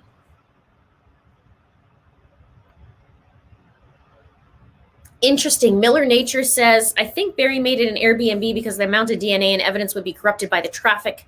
Police would never be able to go back to find meaningful evidence. Now, interesting, because that house was searched the first time for 11 days. And they said that from forensic experts, they were saying if we are in a house for 11 days, we're recreating something. That's what they said. We're recreating a crime scene. They said there's all kinds of things happening if it was for 11 days. Because they're going to search the house anyways, right? Whether to rule Barry out or rule Barry in. Either way, you know, they're doing their work. That's where she was last seen. So, hey, Paula.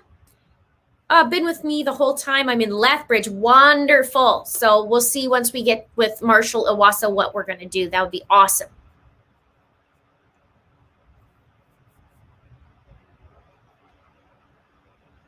So yeah, there's just some weird things in this case, and there's some weird chatter, and you could feel it. I could feel it when I do the videos on Barry Morphew. Over time, it's getting stranger and stranger. There's just some weird things going on, and I don't like it. And I think you guys can agree. And even for the people who are boots on the ground, like Tyson Draper and the Draper brothers and Gonzo and these others that are going and they're boots on the ground going to look and search. I mean, they've done more than what we've seen Barry do. But again, maybe he searched the 200 square miles. Maybe. It's amazing that he did every square inch in that short amount of time, but maybe.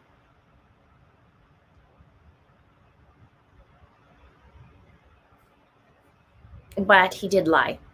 So there's that.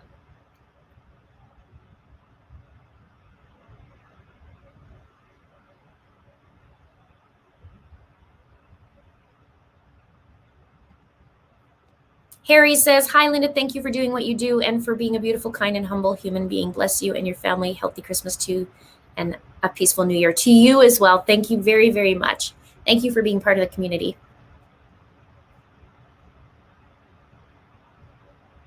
So, yeah, Carla says, yeah, but don't look in the triangle, right? How many times have I said the freaking triangle? And they're finding stuff in the triangle. But now who knows where she is? I don't know. I don't know where she is. I wish we could just get some sort of information, that a clue, that a definite clue that leads to us finding her.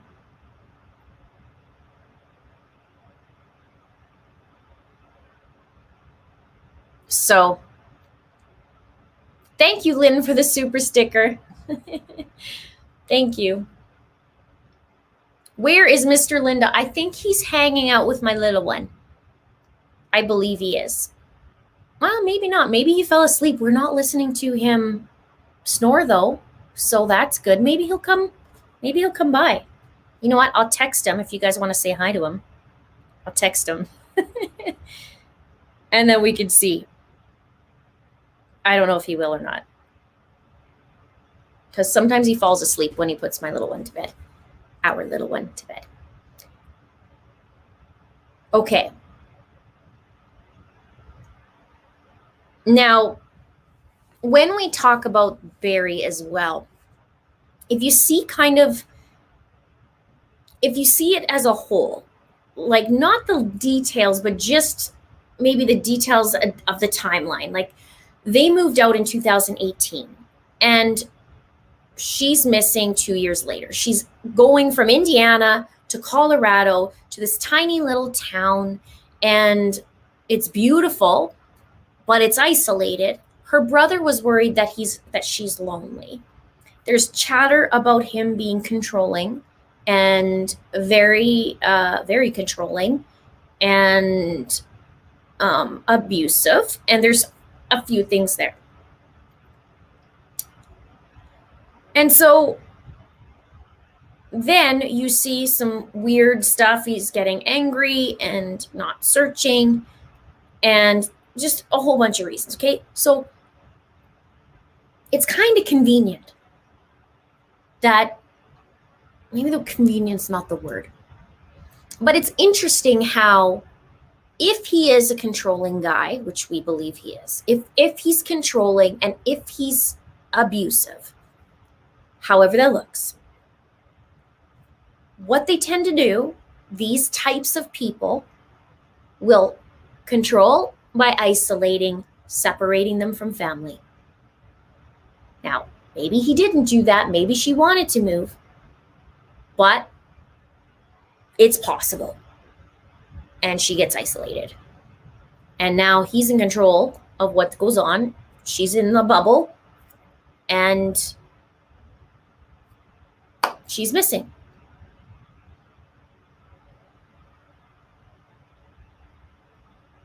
So it's kind of a perfect storm in a lot of ways. Now, a little info snack if you guys haven't found out. I can't remember if I said this on a public live stream or if it was in my members. I know members knew.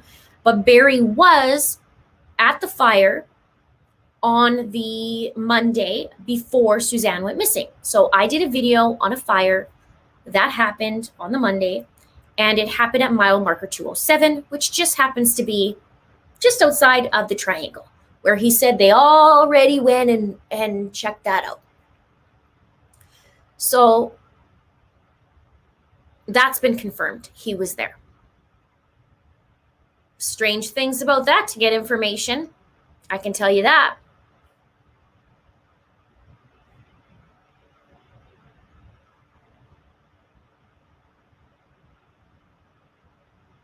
So just really weird. And I hesitate now to do very much on this case. I will. I need more information, concrete information. But I do hesitate because there's some weird, strange things happening, and I don't like. I just think there's bad juju around it. Bad juju. What do you guys think? Yes, Berkeley Gal says Barry won't rent it to you guys. He'll be careful who he rents it to. Yeah, I'm sure. Probably set traps up.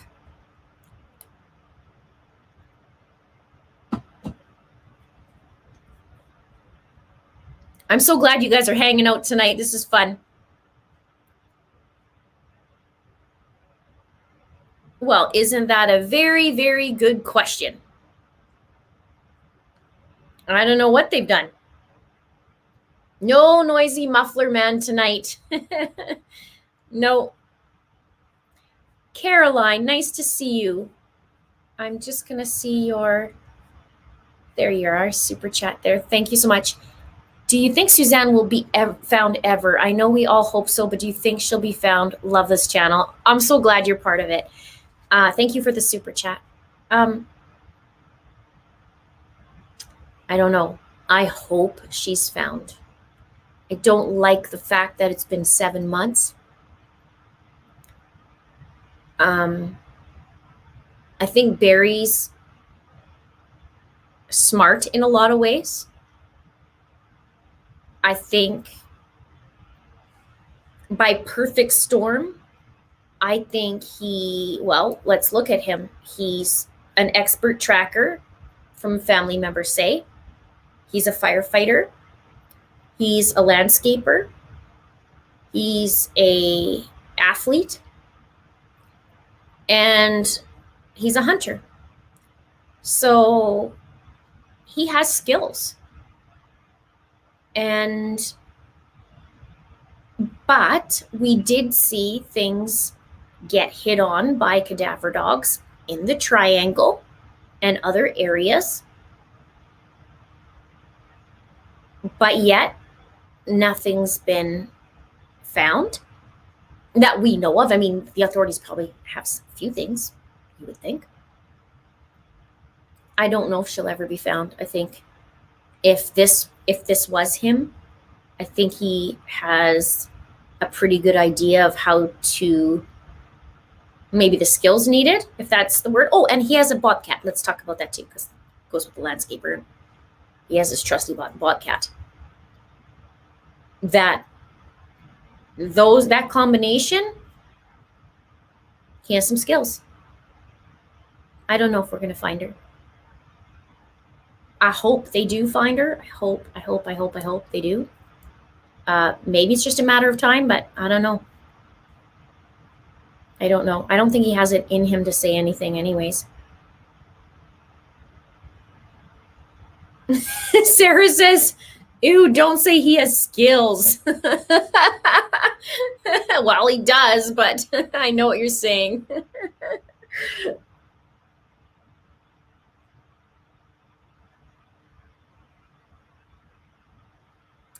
Aunt Clara says, the new Adventures with Purpose video is just heartbreaking, really worth watching. Beautiful parents who need to find out what happened to their only child, Randy Leach, missing 30 years. Wow. That's interesting. I'll write that down.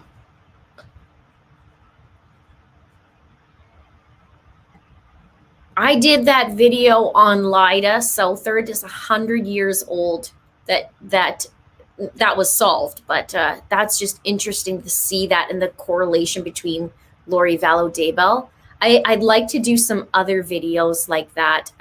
A lot of you seem to enjoy that video, so I will, but I'd like to look at that too.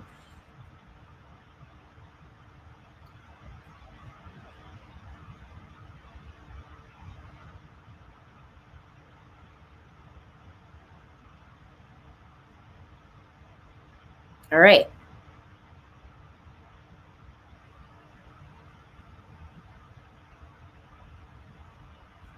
So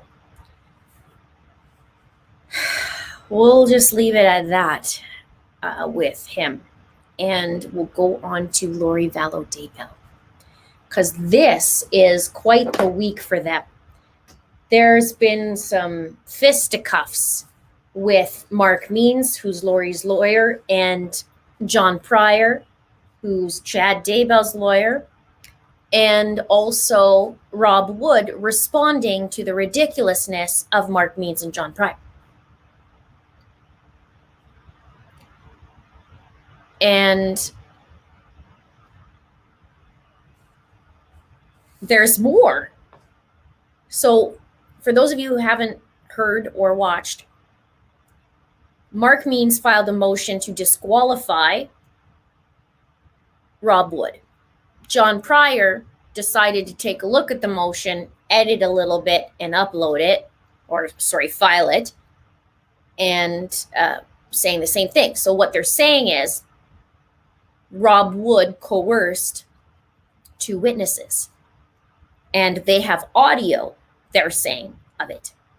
Rob Wood responds going, wait a minute, this was back in October, and I was at the police station, and there was a lawyer present, and there was authorities.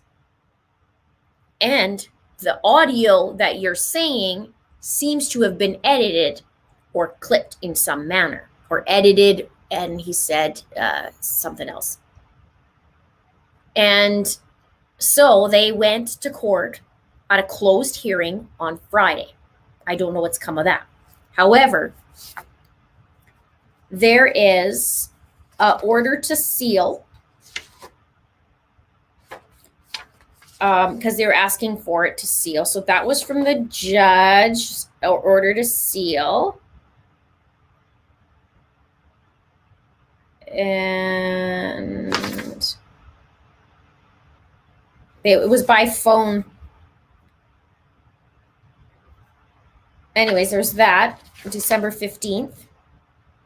There is a defendant's waiver of statutory right to speedy trial, or trail, as John Pryor's office writes. Let's just expose that.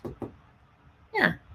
Defendant's waiver to a speedy trial. So not sure where you're trailblazing, John, but thought it was a trial, not a trail. I, Chad Daybell, the above named defendant, hereby waive my statutory right to a speedy trial in the above entitled proceeding. I understand that I have the right to be brought to trial within 6 months from the date of my arraignment, pursuant to Idaho Code 19-35012, the Constitution of the United States, and the Constitution of the State of Idaho. If I'm not brought to trial, again, trail. If I'm not brought to the trail, where is that? God. If I'm not brought to the trail within the statutory period of time, I have a right to have my case dismissed unless I personally or through my attorney waive the statutory time limit. I have been fully advised by my attorney of the right set forth above. I fully understand this right, and I hereby voluntarily, freely, intentionally, and knowingly waive my statutory right to a speedy trial pursuant to Idaho Code and any and all constitutional rights to a speedy trial. Dated this 14th day of December. Let's just take a look here at Chad Guy Daybell and his signature there. And you can look at my new Christmas nails. Chad Guy Daybell. Beautiful, isn't it?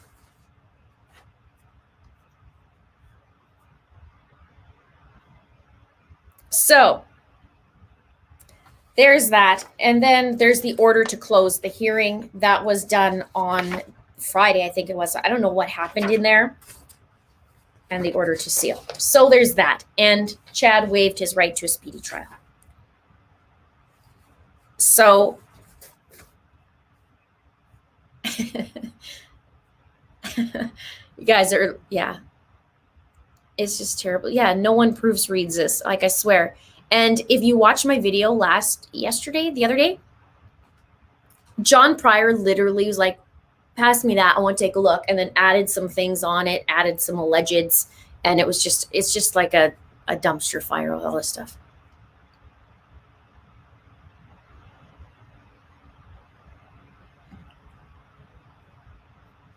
Miss Strolomus says to Mark means better get an extra umbrella because justice is going to roll down like waters and righteousness like an ever-flowing stream. There's going to be, yeah, it's not good. It's not good. And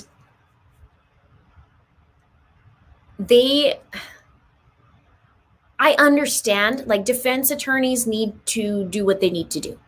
I get it. But it's not looking good. Like, this is like, you're attacking Rob Wood, saying that he coerced the witnesses to disqualify him so he can become a witness, a material witness, and that he, and it's all on what do you call audio. It's weird. Rob Wood's behavior since the beginning has been pretty standard, like meaning respectful, in the right intention for Tylee and JJ for justice, and we haven't seen any patterns of weird, dumb behavior. We haven't. Not to say there isn't any from people, because we don't know everything about this stuff, right? But I don't see it happening with Rob Wood. He's protecting this like a baby. And here we have Mark, who's not a criminal lawyer, and we have John, who is, and he's been doing it for years, who's taking a page out of Mark Mean's motion, a couple pages, and copying it without doing his due diligence. Check out the freaking audio and see if it was actually tampered. And do your homework on what actually went down.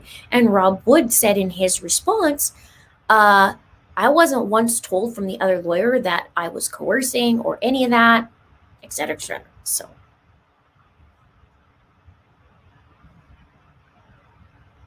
Yeah. I'm sorry, excuse me, Your Honor. I couldn't hear. I think I heard whispering in the corner. I heard voices in the corner. Sorry, Your Honor.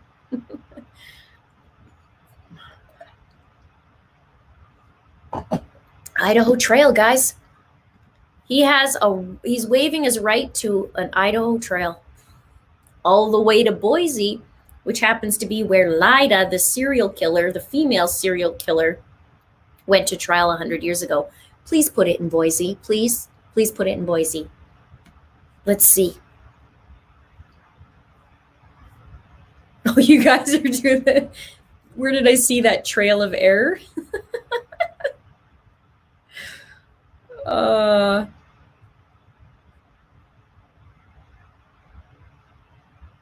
Oh, there you go. Betty says, Scott Reich said he read the transcript and there's nothing there.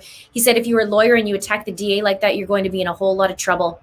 I can't wait to see the reprimand, like how this goes down. What do you think the judge is going to look at him like? My God, you guys, I would love to be a fly on the wall on that on that day, yesterday. Yes, I think it was yesterday.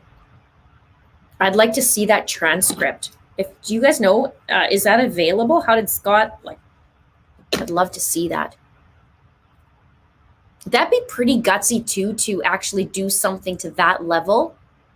I could see Mark Means, but I'm surprised John Pryor, especially, he just took what Mark did as a motion and just copied it and added a couple things. I was just like, weird. Retired RN43 says Means and Pryor wants to be off the case. This is how they're going to do that, in my opinion. Well, there's going to be some. We need to get Scott on. We need to get Scott on and have a little chit chat about this. I would love to hear his thoughts about them. I haven't had time to go see his videos. Some people are saying, ooh, Scott's mad. Or he's maybe not mad, but he just like shakes his head.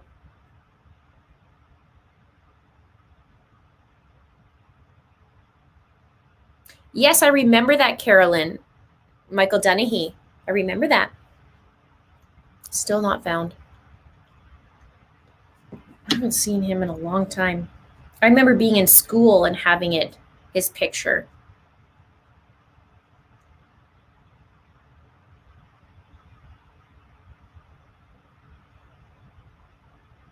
Okay.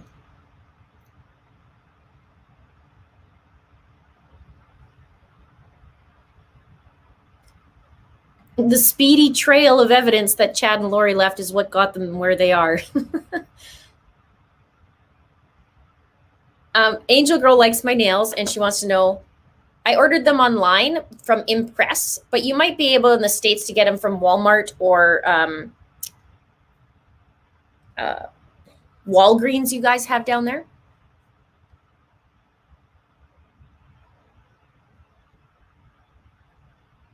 They're fun though, right? I like my Christmas nails. They make me happy. So you guys are quite riled up about them. Chad's porta potty is stopped up and overflowing. Now there's a special on tomorrow night. It's called Doomsday: The Missing Children, which is on Investigation Discovery, and they said it's on tomorrow, December 20th, at 8 Central. So. Did he? Heck yeah. See, we love you, Scott Reich. I'm going to look at the transcript.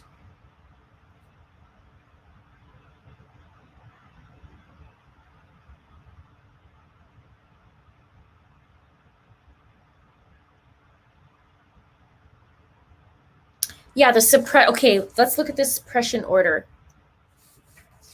Order to seal.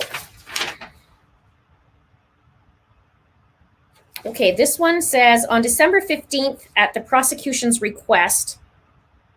Oh, hang on.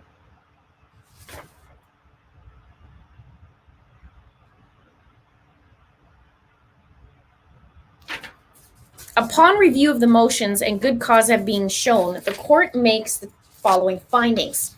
Number 1, states that records may be temporarily or permanently sealed if the court finds that doing so may be necessary to prevent harm to any person or persons. As stated in this rule, individual privacy interests are balanced with the public interest of disclosure. Number 2, requires that certain determinations must be made before records can be sealed by the court. According to ICAR 32, a bunch of letters and numbers, records can be sealed if the court determines that sealing the records would preserve the right to a fair trial. 3, the court finds that the parties' privacy interests and right to a fair trial outweigh the public interest of disclosure in the content of the affidavit and transcript of the December 15, 20 status conference, and therefore it is hereby ordered that the December 16th affidavit be sealed and that any further proposed affidavits or exhibits in support of the joint motions to disqualify be sealed until further order of this court. In addition, the transcript of the December 15, 2020 status conference is sealed until further order of this court. So there's that. And then the closed hearing. And then the other one The other one were the defendant's waiver of statutory right to a speedy trial. I can show you where the speedy trial would be. Chad Daybell.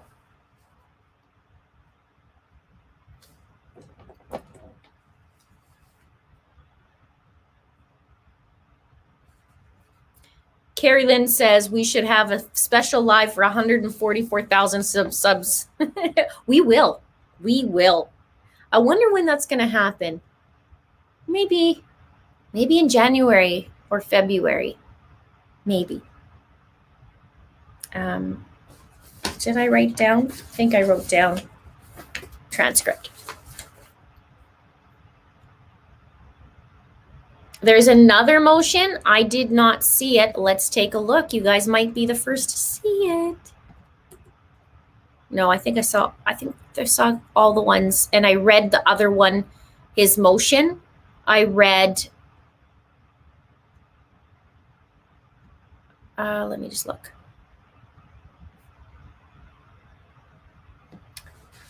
Where's that one? I have a bunch of names, but that was from Mark Means. He did a specific request of discovery pursuant to Idaho Criminal Rule 16. Please take notice that the undersigned pursuant to Rule 16 of the Idaho Criminal Rules request discovery and inspection of the following information, evidence, and materials. Number 1, list of all persons, witnesses, potential witnesses, persons of knowledge, or the like that you, Special Prosecuting Attorney Mr. Robert Wood, have spoken, conversed with regarding this case.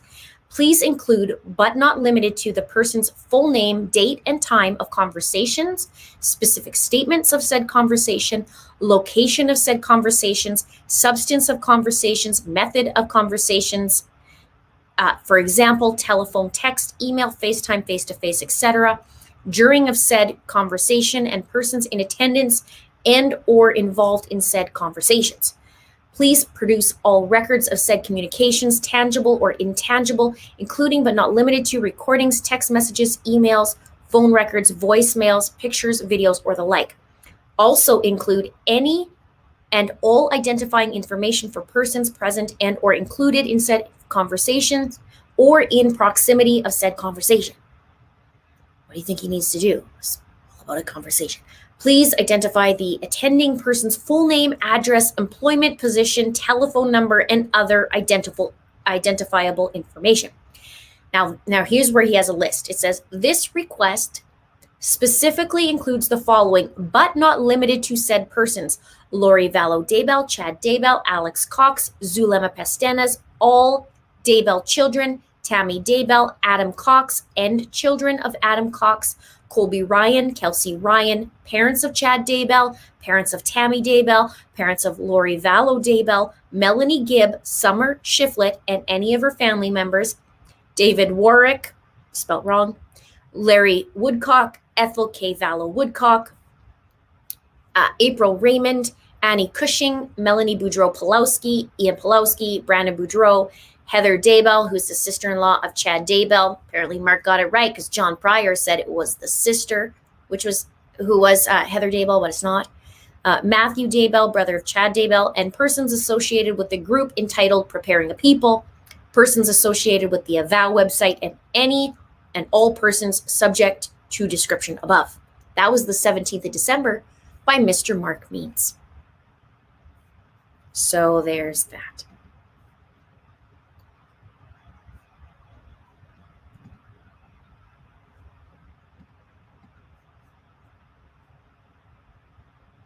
Lulu Girl says, you do a nice job on your show. Thank you. And thank you for the super chat. Thank you. There's lots of good stuff I'm planning for in the next year. So in another year, we'll hang out here on December 19th next year, and we'll chit chat about the year and what's happened and transpired.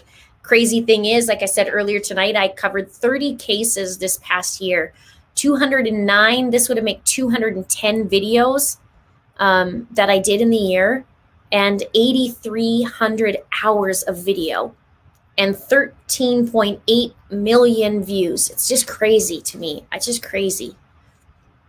But I'm so very grateful too. It's just crazy weird to think, wow, I just who knew? Who knew? So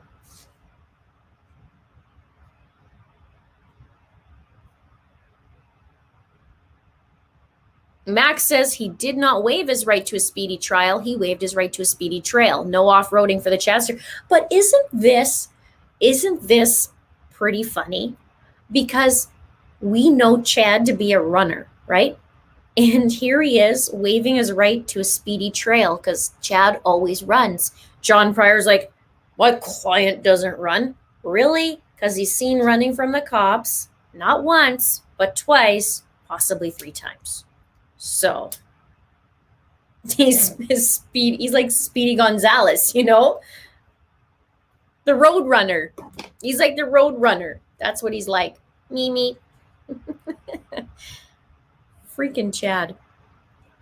I still have more videos in me to do of the hearing. I've done a basic of the hearing, but I haven't done a breakdown, and there's some things I need to talk about that I see. But we'll see if I do it or not. Some days I'm so over talking about Lori. Some days are like I can't. And then some days is like, nope, I got to get in there. I got to expose the truth because justice hasn't been served and there's no murder charges yet. So you may see more of that in the future.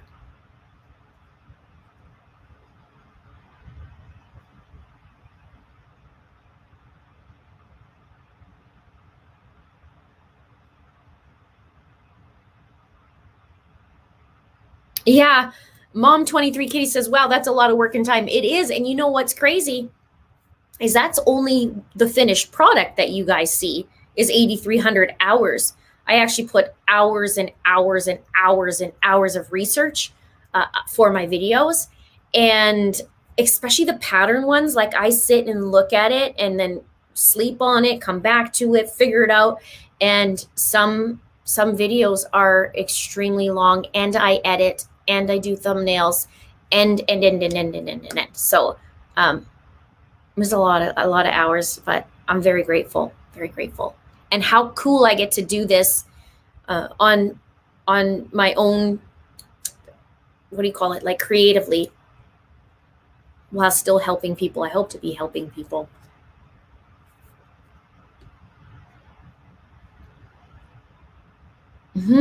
Thanks, Angel Girl. I'm so glad you guys are hanging out with me tonight. It's really fun. Has the Bear been arrested yet? Nope. He was handing out flyers for his wife that has been missing for 7 months. So, he decided to go to Safeway and hand out flyers. Probably should have done that in the beginning. Interesting to note, no $200,000 reward on the flyer.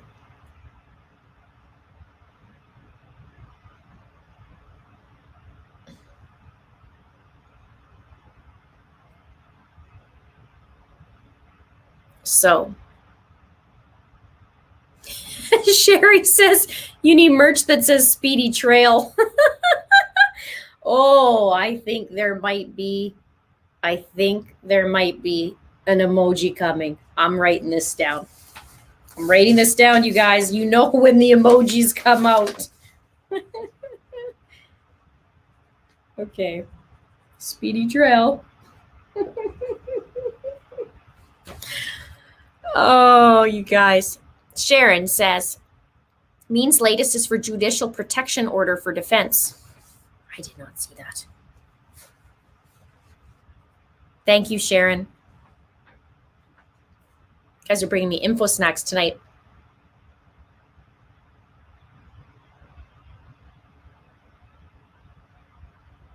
Speedy trails to you.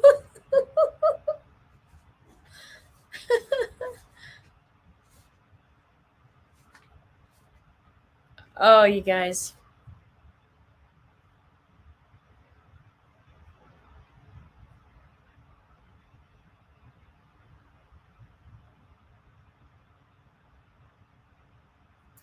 Oh, Harry.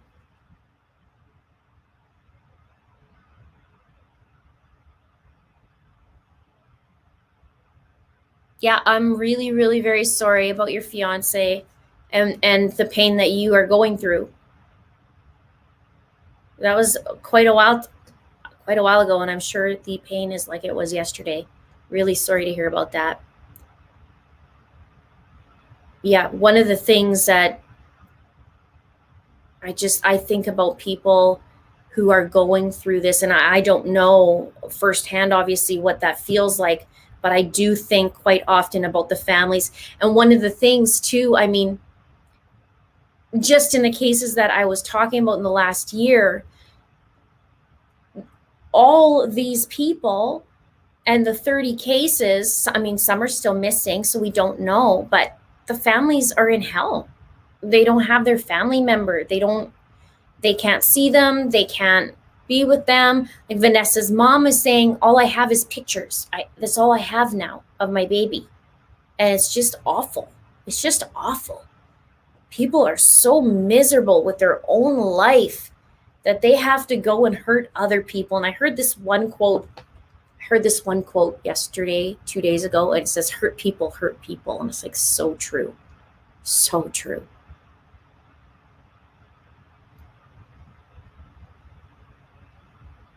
So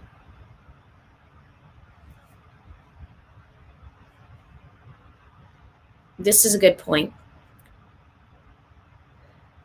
A gentleman wrote the other day that just Lori's response day kids discovered, if she had really been innocent, she would have said, What? What do you mean my kids were buried in Chad's yard? Yeah, instead is just get a smirk. That's great.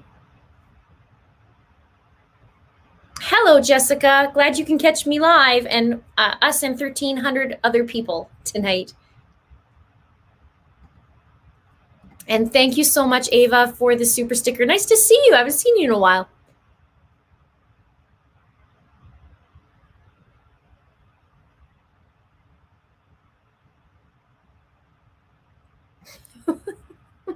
The 144K take the trail and the cake. Yeah, the cupcake. Remember that? Where's the kids?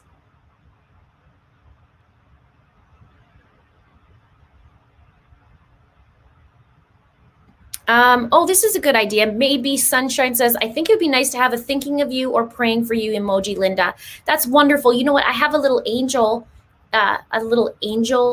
emoji, and you guys can show it in the chat if you want there. And I have also the little home with the heart. But yeah, that's a great suggestion. I'll write that down too. And always just little hearts too for those who aren't in the crime ring and they want to just contribute to that. They just give little hearts. But I like that.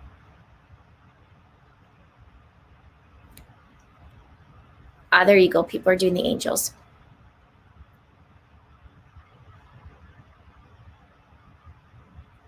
I haven't heard from Kresha for a while. Kresha was coming over in here, and Kresha is Charles Vallow's niece. I haven't heard from her for a while, but I was thinking about her the other day.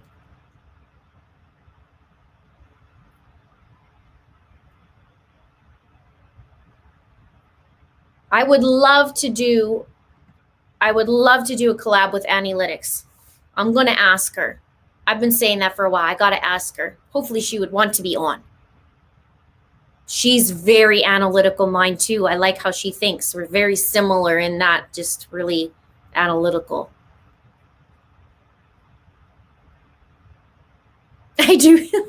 I do get a lot of paper. I go through a lot of paper. Do you guys have any other questions, like besides cases of because you guys are asking a few things? You're free to ask, maybe about my process, or if you guys care, I don't know. But I do go through a lot of paper. I'm finding papers helpful for me to sort through some stuff because sometimes timelines go all over the place. And when I pick up an older case, I have to piece it together. It's kind of crazy. Thank you, Carla, so much. Thank you. I appreciate that. If you have a question too, you're free to, you can ask and I'll get that up for you. All right. Annie is taking a break until after the trial. I can understand that.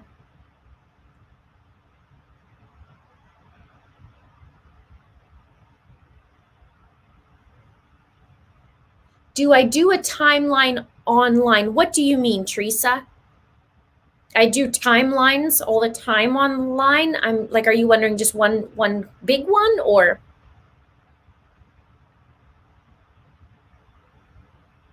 Oh, Krusha started her own channel? Interesting. I didn't know that.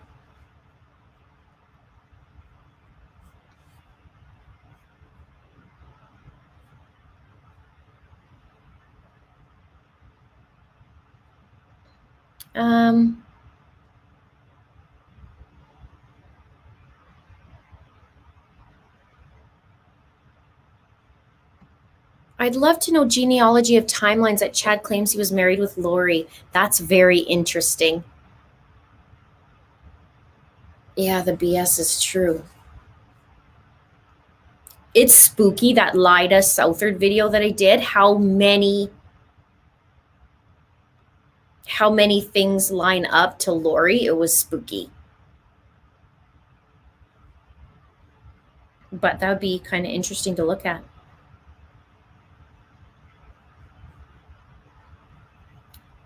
Okay.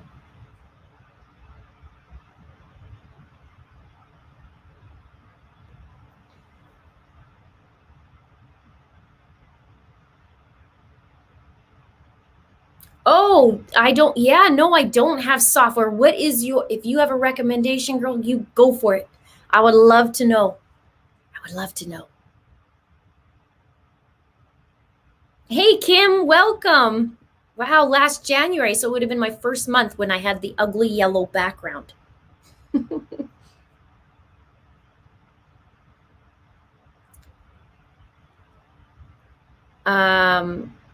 For each case, a graphic, no, but I will be doing a website, so I probably will do something like that.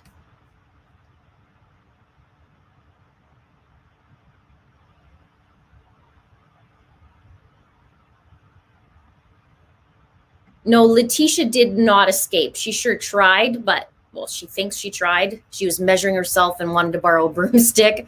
I don't know what she was thinking when she got out, if Eduardo was waiting for her or what. Rivers says, do you have any criminal justice background schooling? Because you catch a lot of people double talking and tell you very different stories. You're very good. Thank you so much. I don't have that background. I wanted to go into law since I was 14 or 15 years old. I didn't. Life happened. I see patterns a little bit more maybe than the average bear.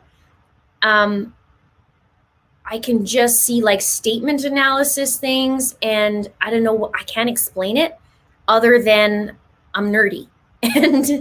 And some things I can see a little more than the average bear, I guess. I don't know how else to say it.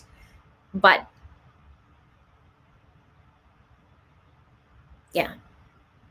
I saw that more. So I earlier tonight I was saying how I always knew I could see patterns at a small degree, but I never knew just how much I could until I did this channel. I really didn't. I was actually shocked right from the beginning how I started to go like, wait a minute, oh, that's easy. This, to me, it was like, it's right there. Can't you see it? It's right there. My husband's like, what are you talking about? Right there. It's right there. And so, yeah, some of these things like decoding things or seeing a pattern in behavior or interviews, just, I don't know. I just can't. I've always kind of had it there, but I never knew to this degree, if that makes sense.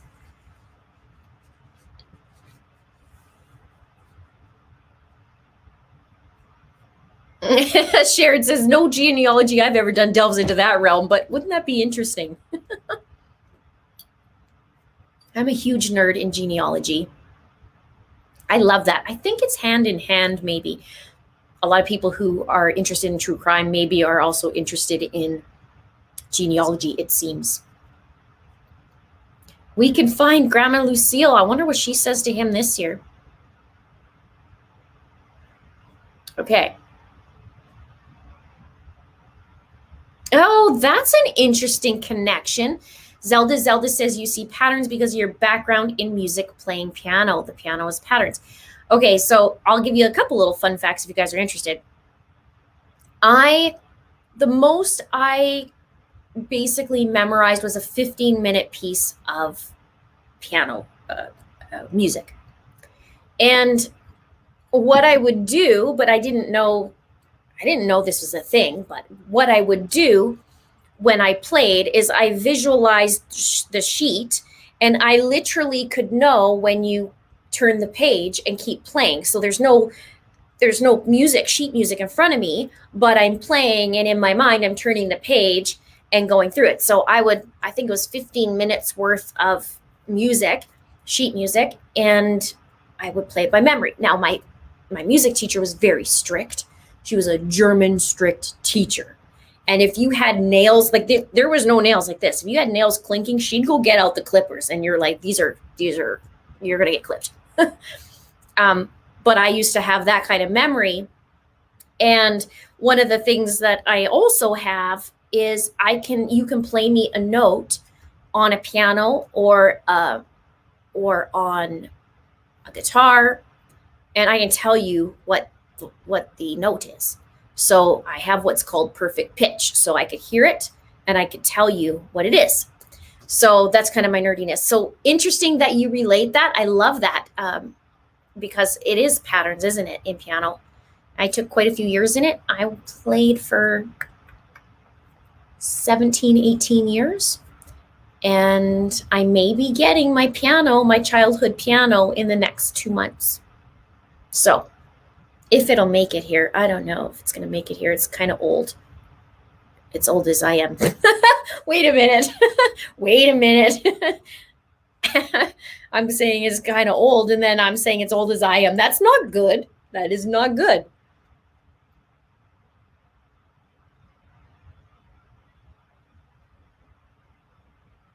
I love this. You're nerdy. You have a clear vision. Thank you.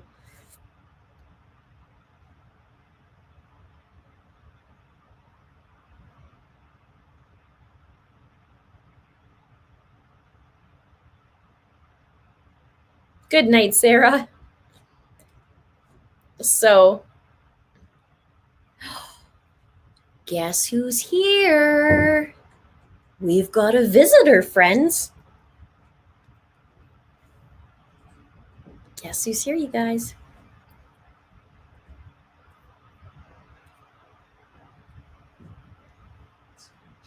Okay. Oh.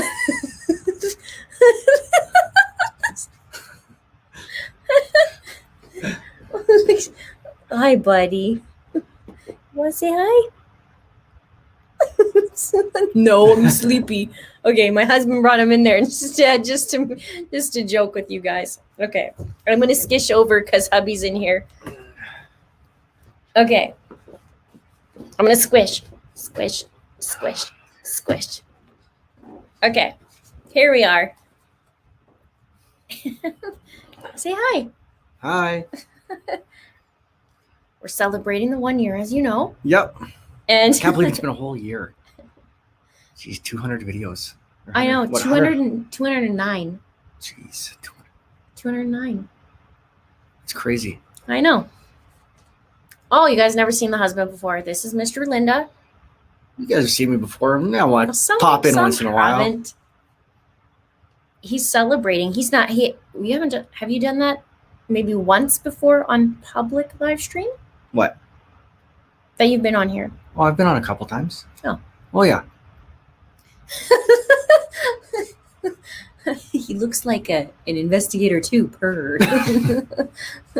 Nope, no investigator here. That's They're saying thank you so much for all your support. Oh, of course. She loves doing this stuff, so I'm kind of No, Justice Johnny says, guess you don't get a question. I didn't see that. Guess you don't get a question answered when you're a subscriber. Guess you got to be a member. Not sure what that means. I try and get many. There's 1,300 people in the chat. So sometimes it goes by, even though I try and slow it down, it's hard to read through all of that, especially when I'm talking and I can't read at the same time. So Merry Christmas to you too as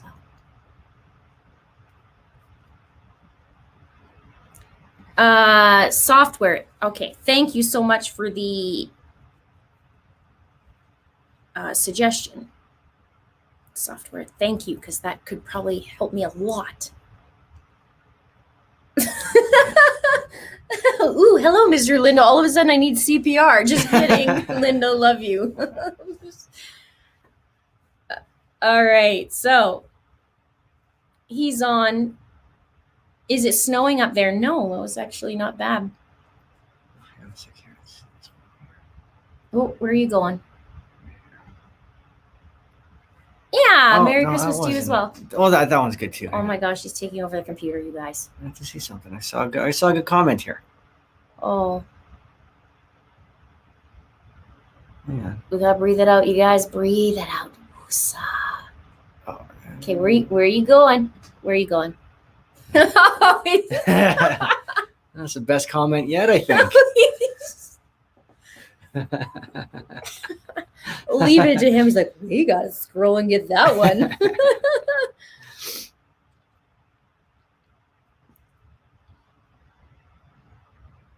All right, so his arm, how is your arm? Good, actually. It feels pretty good. I have a big, I don't know if you can't really tell, but flex, and you're gonna see it, the ball up. Flex it. Hang on a sec here. You can't really tell with the tattoos, the hand. Big divot right here, and a big ball right here. Just pops out. Basically, you guys, his tendon. My tendon snapped from up here, and it's rolled up into a ball down here. It's not natural. It's not natural. But it doesn't hurt anymore. I feel like pretty good, actually. It's basically, he hurt his arm a couple weeks ago. 2 weeks ago? 3 weeks ago. 3 weeks ago, he hurt it. And it's his other arm because he got hurt the year before, like last January.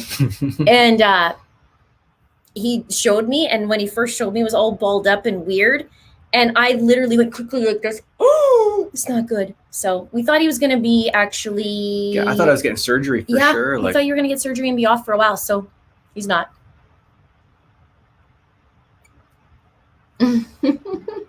Thank you. Merry Christmas to you too. And to everybody. Merry Christmas. And happy holidays and. Whatever you celebrate.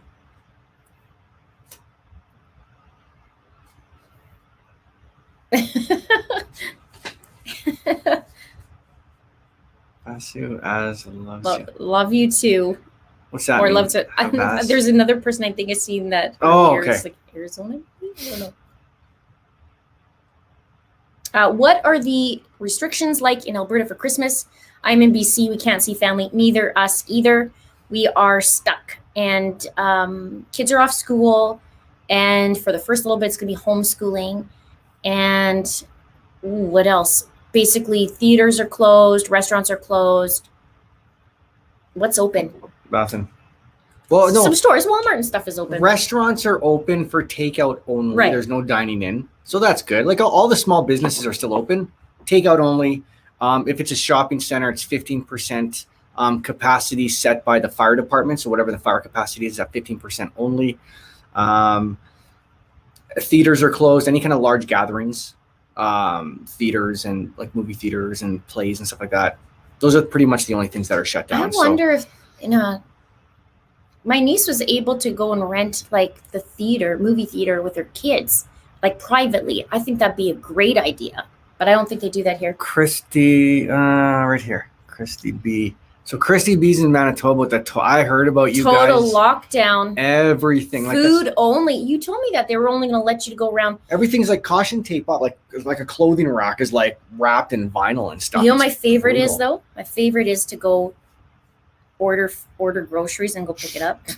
That's my lazy. It's my favorite. No, I just feel like I don't know what it is. I love it. I like order what I want, go call, and then take my groceries. I'm thrilled by that. I don't know. Does Mr. Linda ever give his thoughts about a case or perhaps a different perspective? Yes.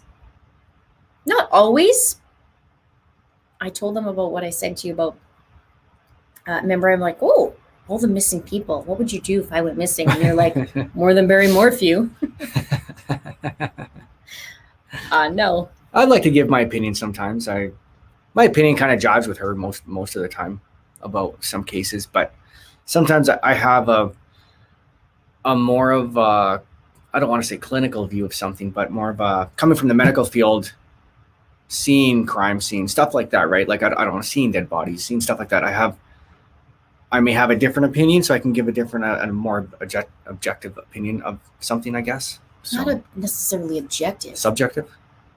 No, you just give a different point of view. Different point of view, I guess. Yeah. Because I could look objective at it as something, but we have weird conversations. It's like, hey, when you've seen a dead body, after a couple hours and it was outside, like I ask some weird questions. Like, so that's kind of strange. I think in the last year, our conversations have got quite weird. Like I'm asking some weird like just weird topics of. What does a dead body look like after 3 weeks in the sun? Yeah, just weird questions like that I never thought I would ask. And I could never be a paramedic. Like there's no way. There's no way. He says I'd get fired the first day. I totally would. I'd be like, what happened to little grandma? I gotta find out. I can't sit there and not know what happened to her. I'd totally be fired. Do you get into the crime stories along with Linda? Amazingly, he actually watches my videos. I could tell him all week about, and I found this and this and this and this, and we're talking about what happened. Can you believe this and this? And at the end of the week, I'll do my video and he'll sit down and watch it. And without me saying anything, he'll just flip it on. I'm like, are you watching my video? Yeah, of course I am. I like watching. I like following along. I probably don't know as much about the case as you do, or even you guys. I hope not. But I do thousands of hours of research, and if he would know more than me, we got a problem. I just remember when she started reporting on Lori Vallow, and like there's like 30 people involved in that case. Like, remember how long it took how many for me to get straight? And how many husbands and how many Mels and how many this and that and all these other friggin' people, and she's trying to tell me, and I have no idea what case she's talking about. They're talking about 30 different people. It's like, okay, who are you talking about again? Are we still on Lori Vallow or Letecia? Like I don't know. Christy says your Canadian accents come out more when you talk to each other. It's cute. That's because I must be learning it from you, because people say people say that you sound like you're from Fargo. And they say you have more of an accent than I do. Sweet. I like that. Okay. Maybe I do. Fargo is North Dakota though, isn't it? Yes. That's funny. Okay, so Slam RN says, I used to teach paramedics, EMTs, doctors, RNs, ACLS for years. Ooh. Huh. I was thinking about getting into instructing. I instruct CPR myself for new parents. I don't teach like a certified course, just kind of this own stuff. It's for mommies to learn how. For mommies and daddies, yeah. And daddies. I was thinking about getting like my actual certified instructors for CPR and ACLS and NERP and stuff like that, but we'll see. I get so busy sometimes. I'm kind of lazy that way. But I do like instructing. I do like teaching. It's fun. I don't hear an accent. I'm sorry. Maybe. Oh, they want. Okay, let's see. I guess if I watch the recording, maybe if I watch the recording of this later on and watch myself and listen to myself, maybe I'll see an accent. They say you have one more than me. You have more of an accent than me. No doubt about it. Stop. A lot of people are saying, hi, Mr. Linda. Hi, everyone. Okay, so.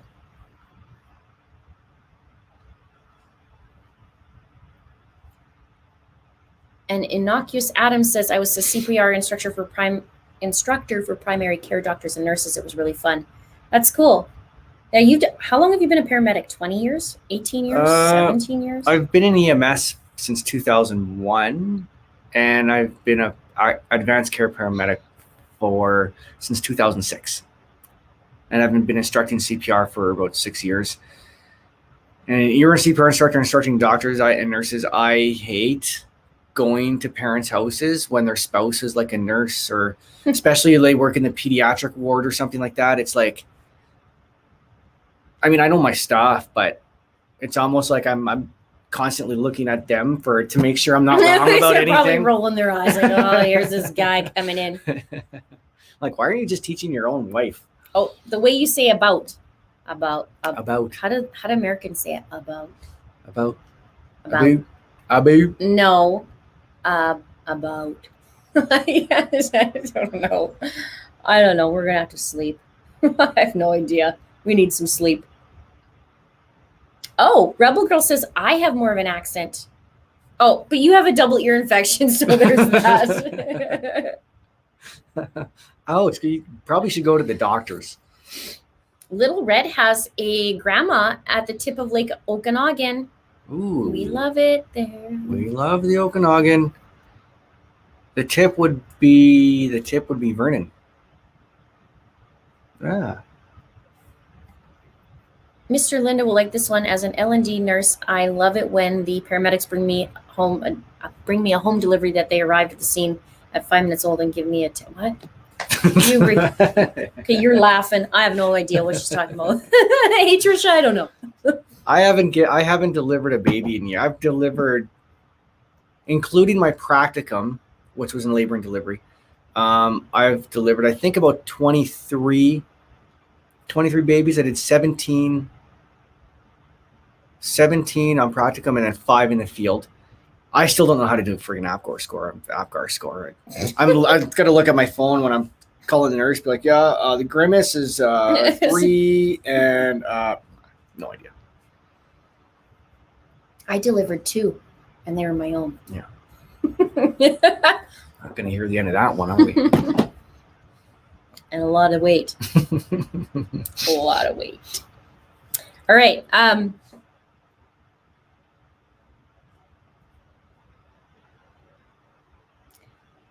Oh, you guys. Sweetest couple ever. Thanks for supporting her. Yes, he's been a crazy, crazy great support. Thank you for the content. Congratulations. Seems crazy it's a year. I can't believe it's been a year too. Isn't it weird? It's been a year. It's so weird. I mean, I remember last year today, I came home from work and she's like, oh, I did something today. I'm like, what's that? Rolling my eyes. And no, I'm just kidding. And she's like, I started a new YouTube channel. Or I started a YouTube channel and I put up a video. And I'm like, oh, okay, cool. I thought you came to me. No, you. Oh no, I showed you. She told me. I was like, oh, what a productive day you had. But her first video was just like killing it. It was like, holy geez, maybe there's something here. So you came and you're like, I didn't even know you were gonna do one. I said, yeah, I didn't even know either till I woke up, and I just was like, yeah, I'm gonna turn it on. I'm just gonna see what it is in that ugly yellow background. So yeah, I had no background. It was yellow, gold, whatever. No, it's like wallpaper. What's it in the 70s? The refrigerators, harvest gold. Oh my God. Yeah. See, Susan says we're both first responders in different ways. Yeah, I do so a little different, I guess. It's been a weird year because December I started the channel, and then January we're doing cases, and then when was it, February or March, I got sick. Remember, I got super sick for like 6 weeks, and then I had to get my teeth. Can you believe that was already like 7 months ago? I got my molars taken out. Oh yeah. And I was filming. I could barely breathe. And I was filming videos, and you guys didn't even know, but I had to edit the crap out of it. And I just plugged through. And then I had my molars taken out, and that was brutal. I took a couple days off that, but then my mouth was sore and I was still doing videos. Oh, what a crazy. It's been crazy.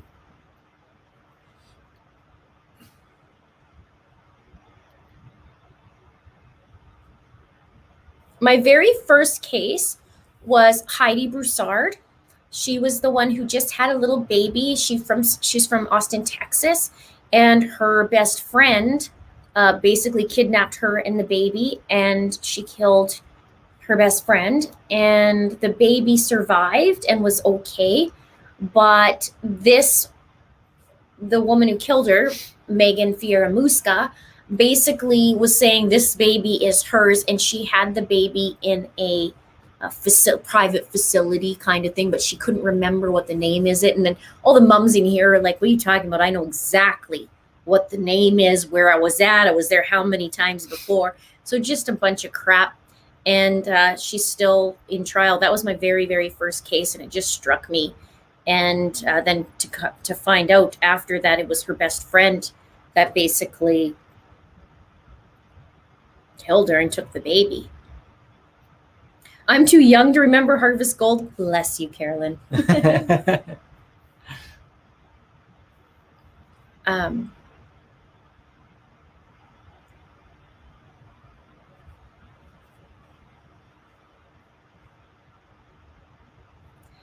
When did I change? I saw you when I had the yellow background.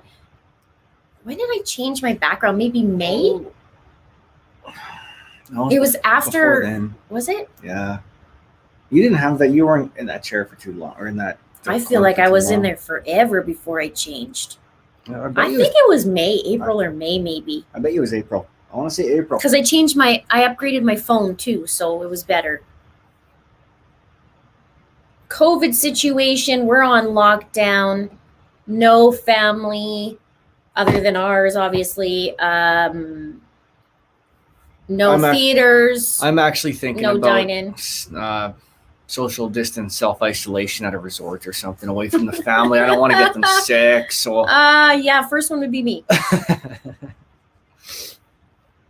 It's not horrible here. It's better than some places in the States and some places in Canada for sure.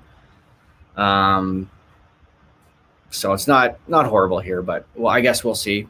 Our cases keep rising, so we might go deeper and deeper. Who knows? Yeah, I don't know. I'm just thinking this is my own version or idea of what's the word? How it should go. If you're going to do, and this is from Canada, so I don't know everybody else, this is my opinion and my viewpoint. If you're going to do a lockdown, do a countrywide lockdown at the same time. They're not taking in account for people who travel. So what we're finding is it's crazy in Alberta right now, like crazy, crazy high. But if you're locking down us, why aren't you locking down the province beside and the province on the other side? Just do an entire sweep of the entire country for, the month or 2 weeks or whatever. Well, we're down for a month.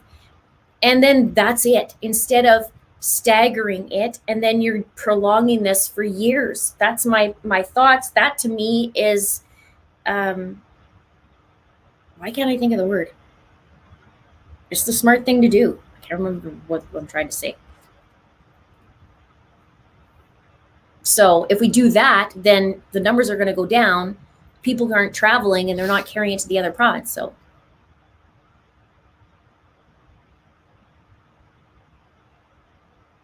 So it's just, yeah. Well, they say China has like no cases anymore, even though it started there. But I mean, we're not going to get the truth out of China, obviously. But they say that China has no cases because they literally were welding their doors shut. Like they would come around and weld their doors shut, and they made sure everyone was inside, and it was a complete. Is that for sure, down. Or is that like? No, that's what they did. It was a complete shutdown of everything.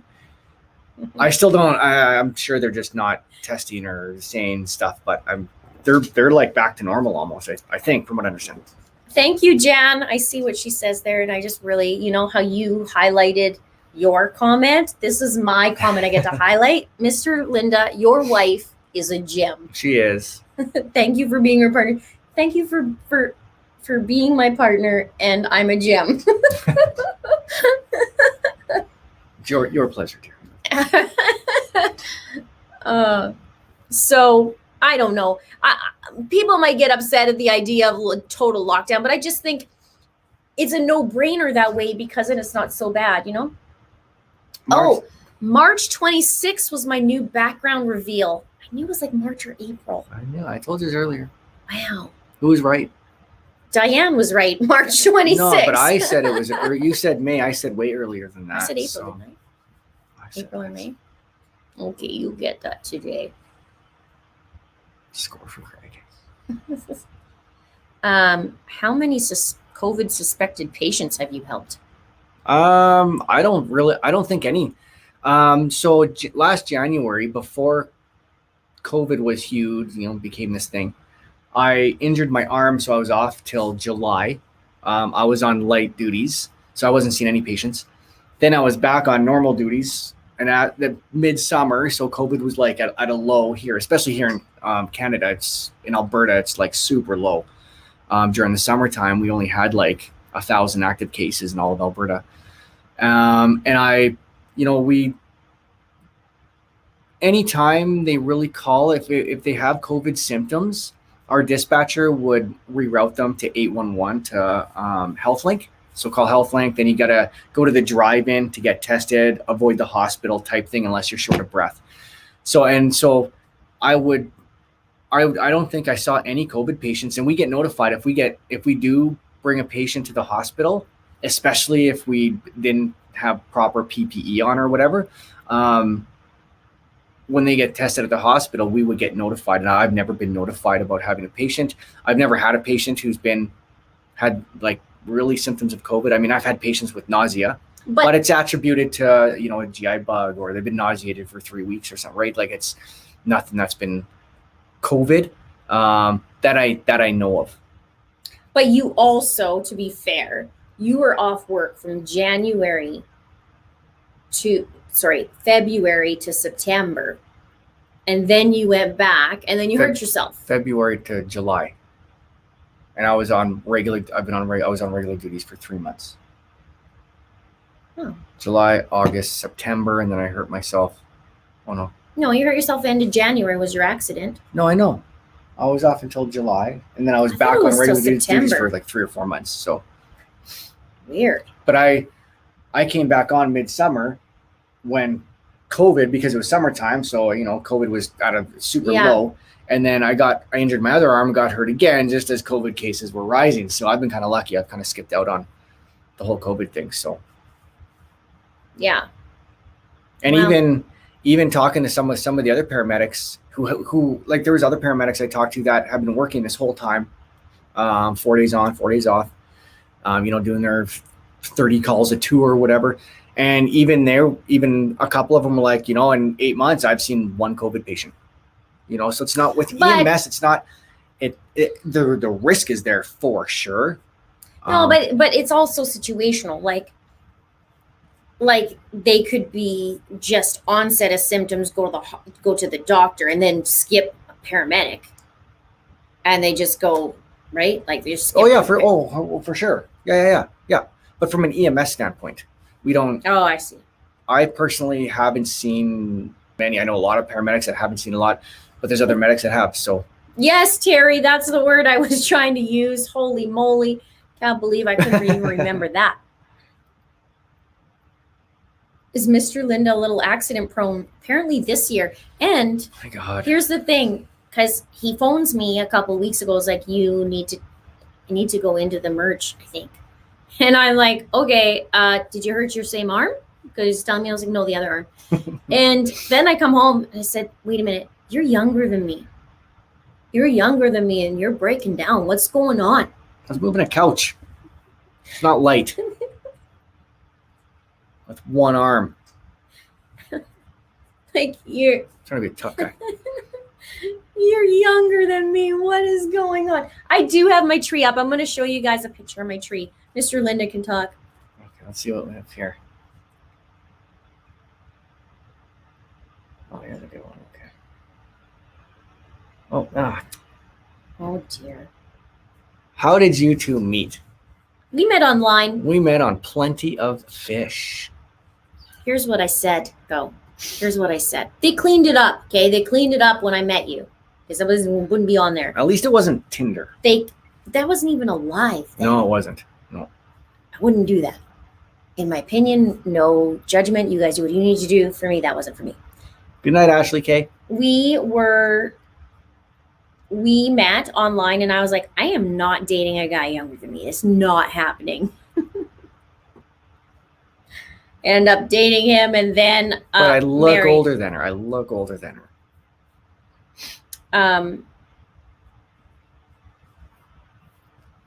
Let's see. Yeah, so they cleaned it up because I guess there was not good there, and then they cleaned it up and we went on a date. You know, is the vaccine available to Canadians? Yes. Okay, tree time. Wait. There's my Christmas tree. Mr. Linda says it's the nicest one we've had. Maybe that's a better picture. Looks better in person, I think. I think it looks better in person. It looks good on the picture there, just maybe not on showing it like that. It looks really good. I don't know. It looks better in It's person, really I nice. think. It's fun. There. Oh, look at that. I like just sitting there and staring at it, pretty much. Do you go to a lot of overdose calls? Yeah. Lots of heroin. Everything nowadays is laced with fentanyl.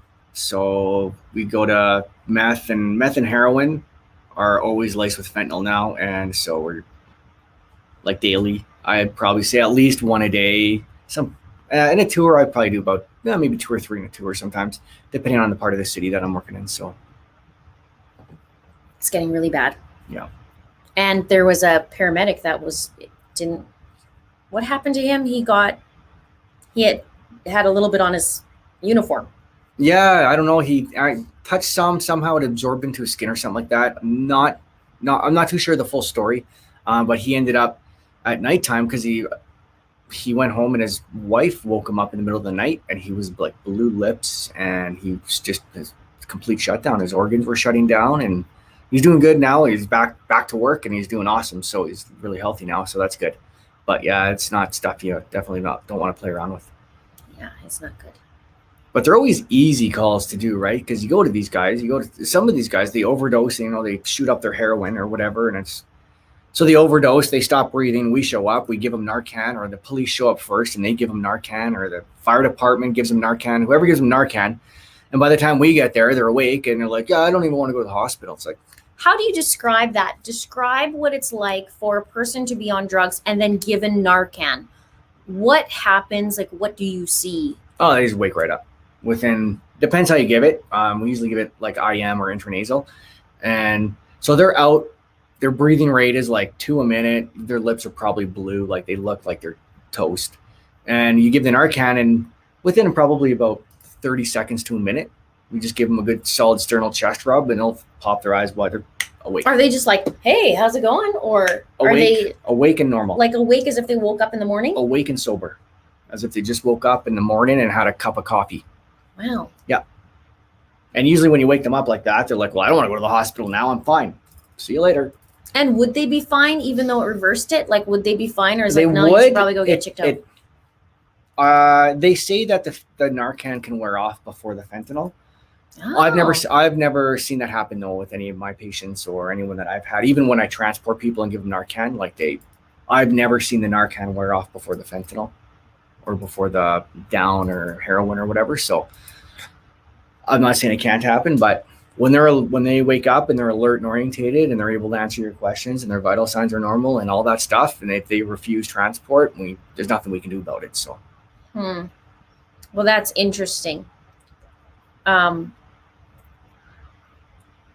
Where did I see?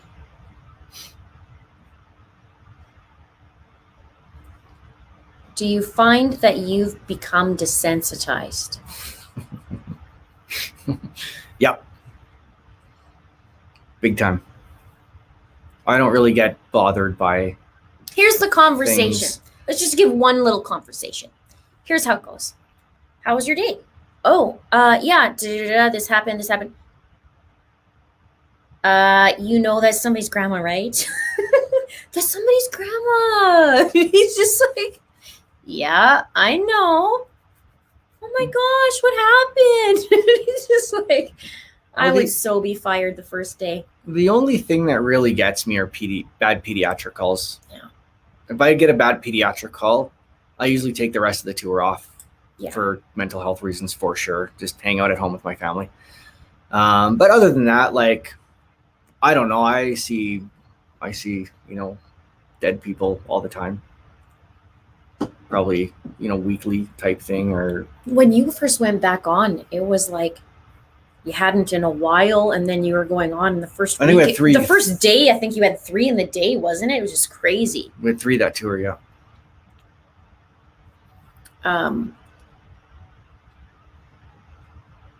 Can't see.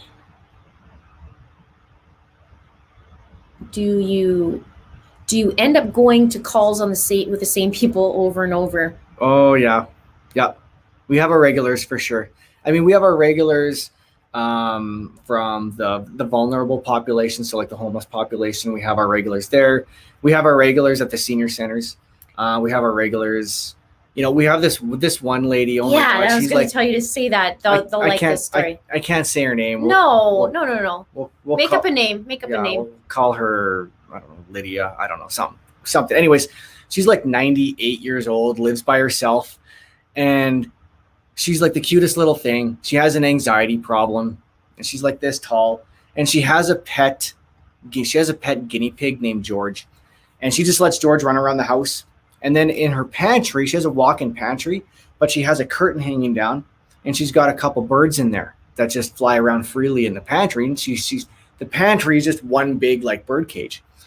And so we get called to her because she'll have chest pains or she'll something. She calls us for something probably 2-3 times a week, and we show up and we have these this protocol for her that we have to do. And it literally says on the protocol, as long as your vitals are fine and her 12 lead is fine, right? Or ECG is fine. We have this protocol where we talk to her. We give her one of her Ativans. We take her for a walk up and down the hallway and hold her hand.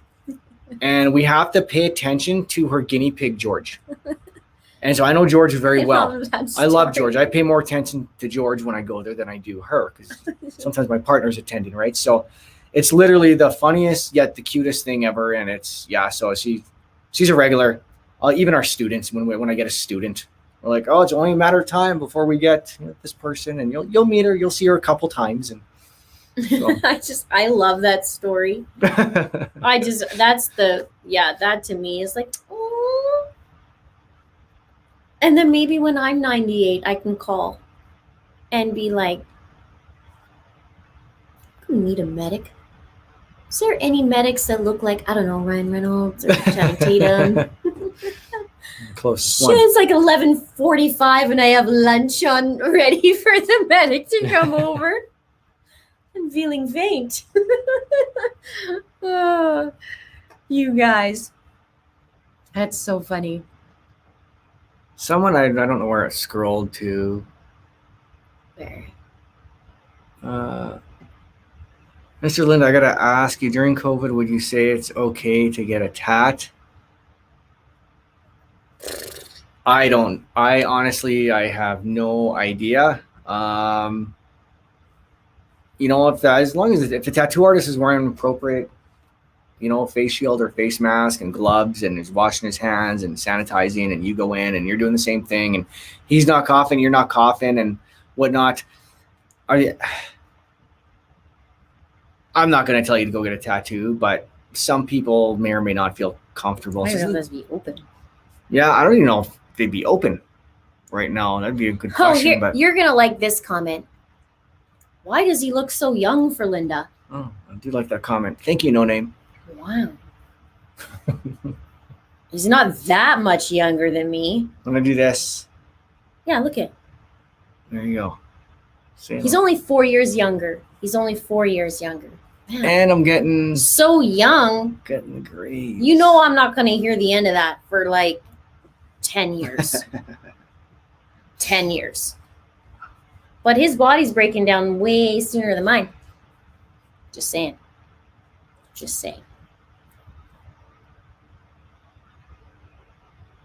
What do you think about Letecia's antics? You guys know about what I think. What do you think about Letecia's antics? Do you know much about it? Letecia Stauch. I don't know. It's an idiot. Okay. Burn in hell. Tell it like it is. I don't know. Like I don't look what antics like her like Trying to get out of jail. strangling the. No. Didn't she like try and? She was being transported back. Oh yeah, she attacked the guard. Yeah. She attacked the guard. Yeah, there's that too. And she wrote a letter to the judge. Oh right, the letter. That was a good letter.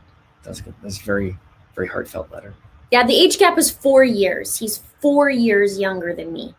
4, 2, 1.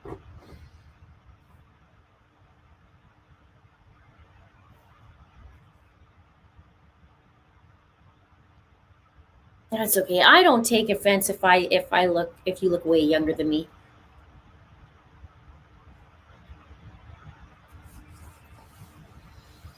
I won't take offense either. I'm never gonna hear the end of that.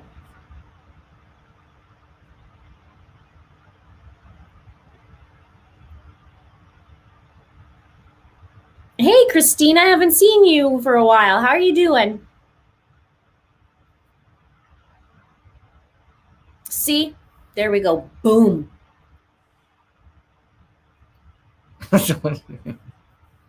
Oh, is that right, There's Alma? my highlighted comment. Is that right, Alma? Is that right? Oh, okay, butt is getting creaky chair. See, how could he not love our precious angel?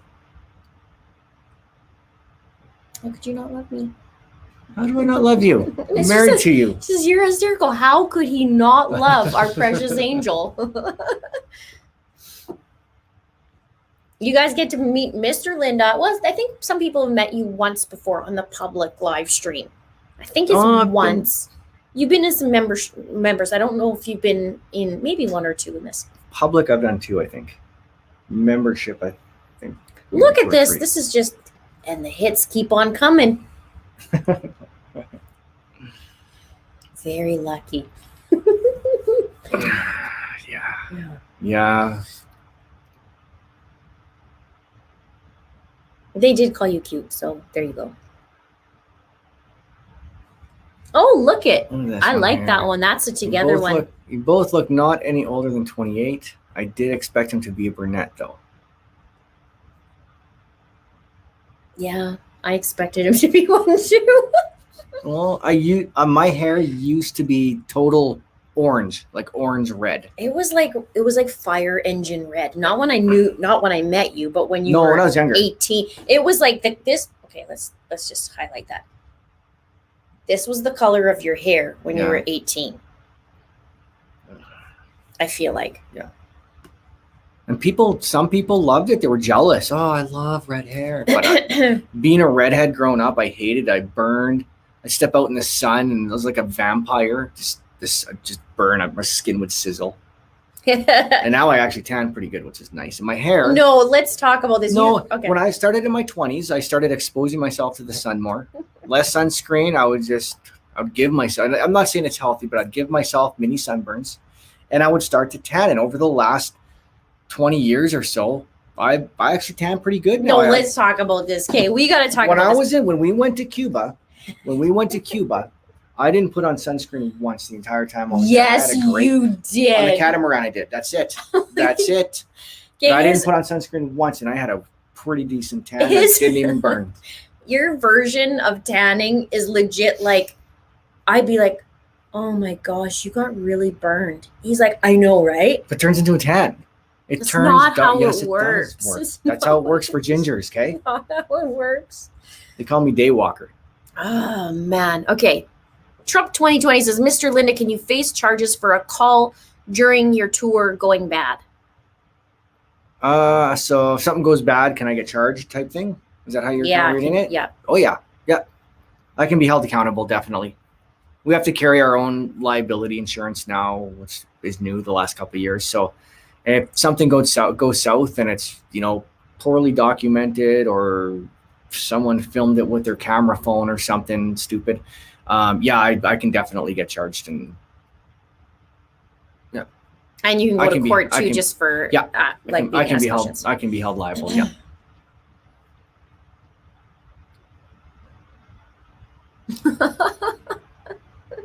Mr. Linda, where's Linda's 1-year anniversary gift?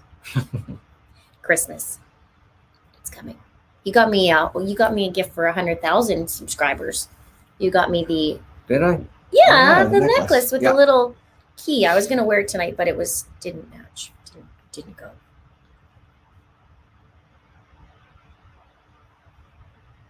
Oh, my big cat that was on camera and made his little scene is Jack. And he has a little sister, Jada. But Jack is quite the character. He's kind of he's a lug. he's 2 years old. He's overweight. He has just this blank stare on. He has this blank stare on his face. Just this blank stare on his face. Never smiles or nothing. He just mopes around. He sniffs my hair. When he goes to lay down, he just plops down, and then he'll go. And his sister is this fairly lean, and she's active, and she's a little bit of a biatch, and she's super nice. But he'll go and he'll go and try and cuddle up with her, and then just attack her for no reason, and it sounds like you're trying to kill her. She'll go ape like that. You're like, what's going on in there? But they're pretty good. Jack didn't go into the tree. Yeah. He just steals some ornaments from it and likes that. Missing person says, tip for non-muffler guy for keeping it real, right? It is not It's a Crime without the non-muffler guy. What's non-muffler guy? What? You know who the non-muffler guy is. Oh, the guy outside that has no muffler, drives around in his truck. Hence, non-muffler guy. He was gone for a while, and then I was legit happy that he made a debut on one of my videos. I was like, oh, he's there, and I was legit happy. Before I was annoyed, and then I was legit happy to see him. Yes, thank you, missing person, for the super chat and for bringing up non-muffler guy and make me laugh.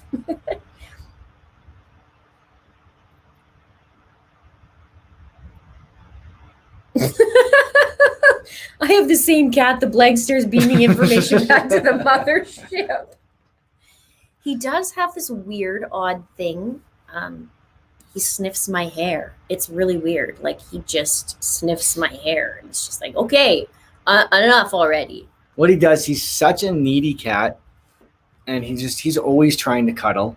And sometimes he just go away. I don't want hair on me But sometimes we don't mind him cuddling. That's why we got cats. But what he does is he'll slowly, because he knows he's going to get shooed away.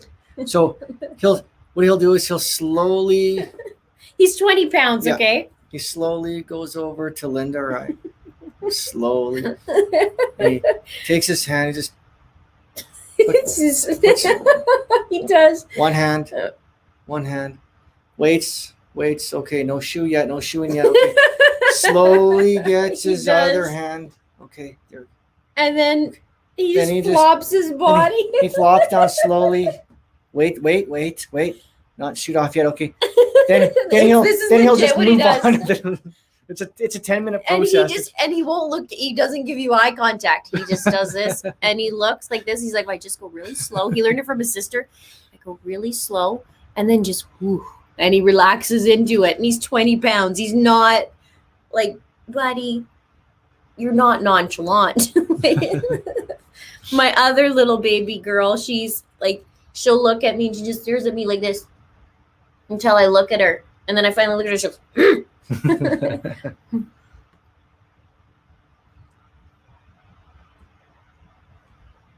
yeah. So Mr. Linda's name is Craig. Oh yeah. Half of you guys are gonna be like, he doesn't look like a Craig. It looks like a Mr. Linda. Weird.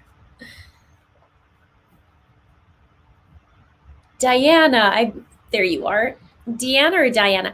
Sorry, Miss Linda, but Mr. Linda's right. I'm a redhead. Burns do turn into nice tans. They do. But it's not the normal process. No, it's not. But maybe that's your guys' But for us process. gingers, it is a normal process. I have ginger friends. And again, I have a couple ginger friends, and they don't go out in the sun because they can't. They burn. But I go out in the sun and they get jealous. They call me the day walker.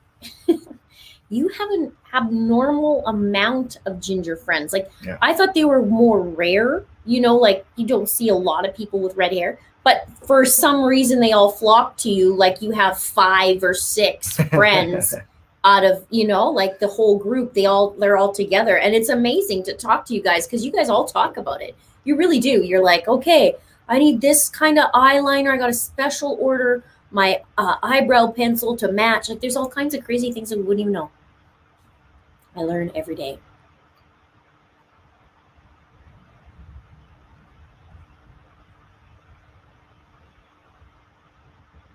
Okay, I'm waiting to see. He doesn't look like a Craig. I saw a question back. Totally looks like a Craig.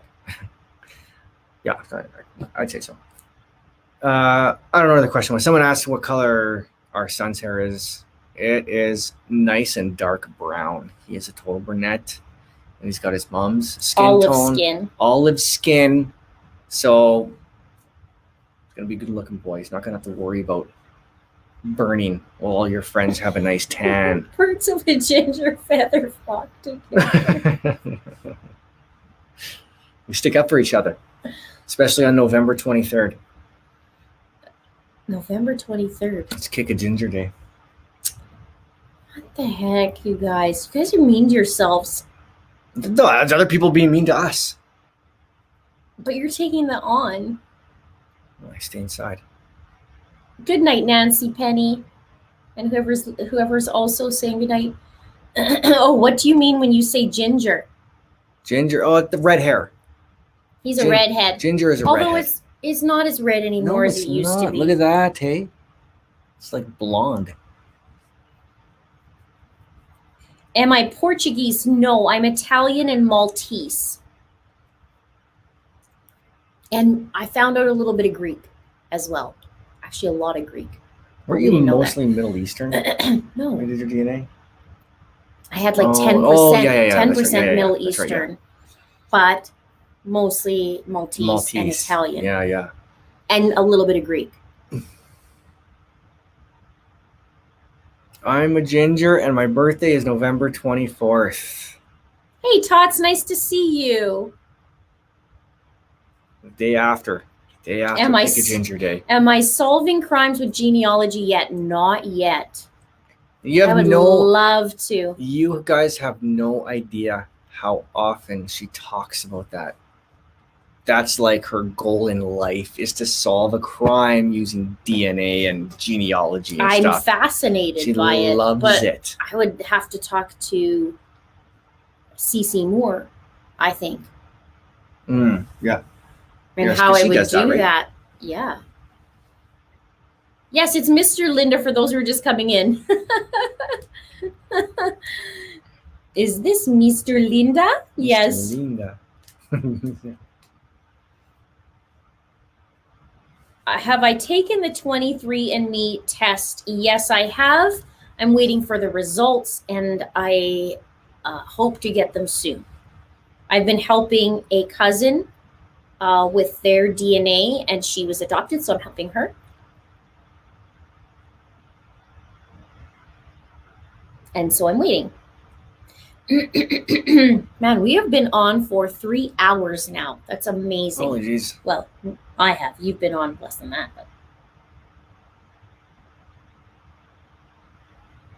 But... Thank you. So nice to see you guys. Sweden. I've seen so many different countries. Yeah. Like from people coming on here from Ireland and Scotland and Australia, Sweden. I'd love Canada, to check out the Sweden. States. Yeah, CC Moore is so good. You should totally learn with her. I would love to. I wonder how they would do that. Maybe they do it in Canada. I wonder if she'd ever do like this live, go on live with you or something. Maybe. I don't know. I would like to help. My voice is getting... We're gonna pretty quick. Holy, it's 10:30. Oh, jeez. One thing that happens to me after these live streams, I am wide awake for hours after.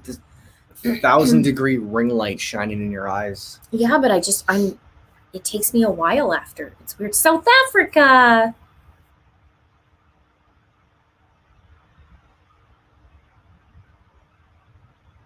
And the Brits, yes. Britain. Utah, Indiana, Iowa. Okay, Christy B says, once this COVID crap is over, can you please have a meetup? I'll drive to Alberta. That would be fun. There's CrimeCon coming in June if we're still allowed to travel. That would be neat to go to. Yeah, I've been trying to. Ohio, Mississippi, Southern California, Australia. Man, Australia, Illinois, Netherlands, Texas. Look at you guys. This is so cool.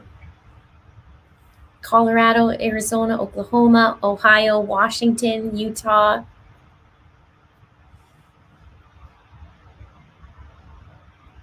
I think that's Finland. What would you say about the non-muffler guy? Do you really not know the non-mufflers guy name? No, you should take him a Christmas gift. Maybe I have to sit outside and just sit there and watch him go by. It's a brown truck. It's a brown truck? It's a brown truck, single cab. It's kind of jacked up, like oversized tires. Older, It's like probably a mid-90s, early 90s truck that he just kind of yeah. It kind of, in my mind, yeah, I could. Yeah. Well, I thought maybe it was I've only seen him once. Maybe there's a couple in the neighborhood. Let's see what else. Minnesota, Wisconsin. Look at that. California.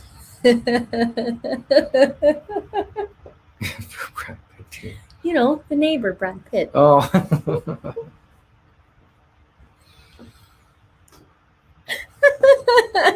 Whatever.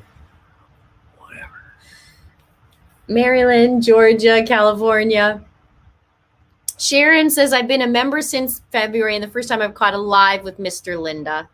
Look at that. Texas, Idaho. Nice. My sister lives in Texas. I love Texas. Texas is I can't wait for COVID to lift so we can go visit her again. Lots of people from Ohio. New Jersey. New Jersey. Jersey. Okay, Julianne says that I'm just as fascinated with DNA. I'm also doing the genealogy stuff and have had fun working through some crazy stuff because of DNA. I love the crime DNA stuff, though. Cece would come on. Oh, I would love to learn from her and help in any way. That would be my jam. Virginia. Debbie says she lives close to Brad Pitt. There's a guy up the street. He kind of looks like a cross between Brad Pitt and Brad Cooper. Is it Bradley Cooper? Who did I say, you guys? Remember he has long hair, kind of like Thor. He has hair like Thor, and he's like a younger Brad Pitt. It's a younger Brad Pitt. Like, they're pregnant again too. Really? Oh yeah. Baby number 3. There's a lot of children. Too many. That's a lot of little children. Yep. Wow. Well. It's okay. He's my neighbor. Like, you didn't tell me about him. 5:30 a.m. Wow. You guys are troopers. Wow. What are you doing? I'd be sound. Oh no, Preston will probably have me up by now. Oh, this is awesome. Secret Santa gift for the non-muffler guy. A Hot Wheels truck and right on it, muffler included. Or just get him a muffler. Okay, my voice is starting to go. I think we're going to have to wrap up pretty quick, you guys. I am so happy that you guys are hanging out, and I really, really appreciate you. I can't believe it's been a year, and there's going to be a lot in the next year, I think, with some videos and maybe some, what's the word? Testing or just trying different things. My husband was in the other room and yelled, "Mr. Linda's on." Say hi to your husband for me. Mr. Linda's on. Say hi to your husband, Debbie. Yeah, thank you so much for hanging out tonight, and I really hope you guys have a really great Christmas, however that looks. Happy holidays, whatever that looks like. Just make some time for yourself, and maybe if it looks different, try and spin it a different way into a positive way. One of the things we're looking at is even New Year's, how that's going to look, and it's going to look different, but at the same time, just make sure you're happy doing the little things that maybe you wouldn't normally do, or, try new things and order some food, try food you never had before. Pizza.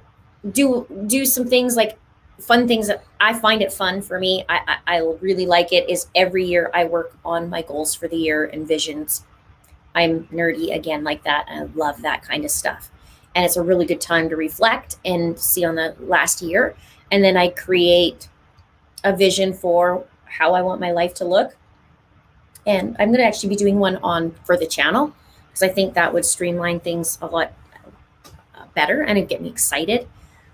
And just do things that are different, kind of like what we did for Halloween. We couldn't have a Halloween the same, so we just made it a different kind of tradition. And my son actually really loved it. Still fun. And we had fun. Yeah. So it might not look the same, but try and look at it not like it's a bummer. Try and change it into something different. And especially for those of you who have children as well, or maybe you don't have a partner with you and you're alone, or you have kids who are struggling or anything like that, try and spin it to something different. That's I guess my advice or my ideas. And this year's going to be my first year not eating turkey. Oh yeah, more for me. The last time I ate meat was Christmas Day last year. It's been a year not eating meat. I just don't know what vegan or vegetarian Christmas would look like. I have to figure that out. We only have 5 days to figure that out. Just 6 days. But whatever, right?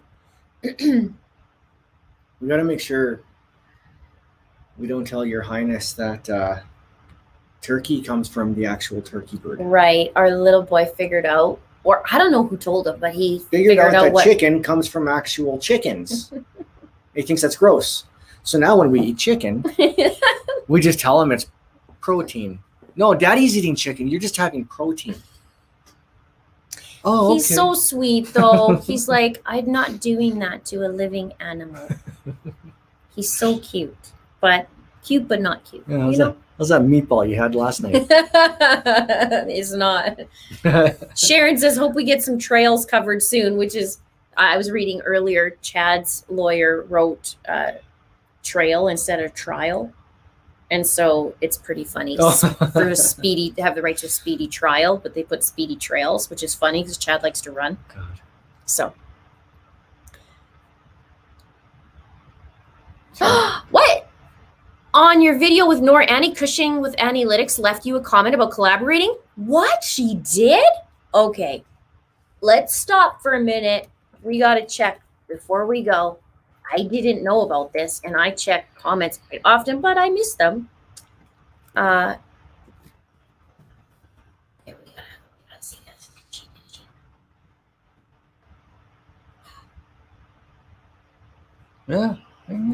Heck yeah. Thank you for letting me know. If you ladies would want to sync up one more time to discuss this case, I'd be down just tossing that over the fence.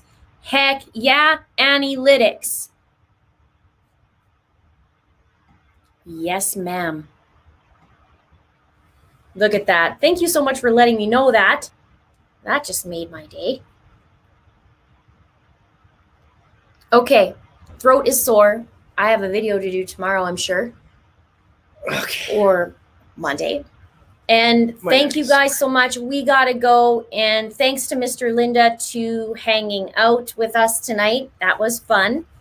And thanks to my moderators, and thanks to all you guys who are just supporters and through the whole year. I mean, it's been really amazing, and I'm really, really grateful.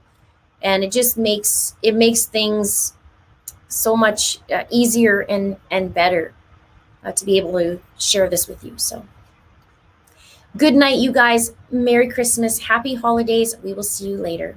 Bye. See you guys. We'll see you again.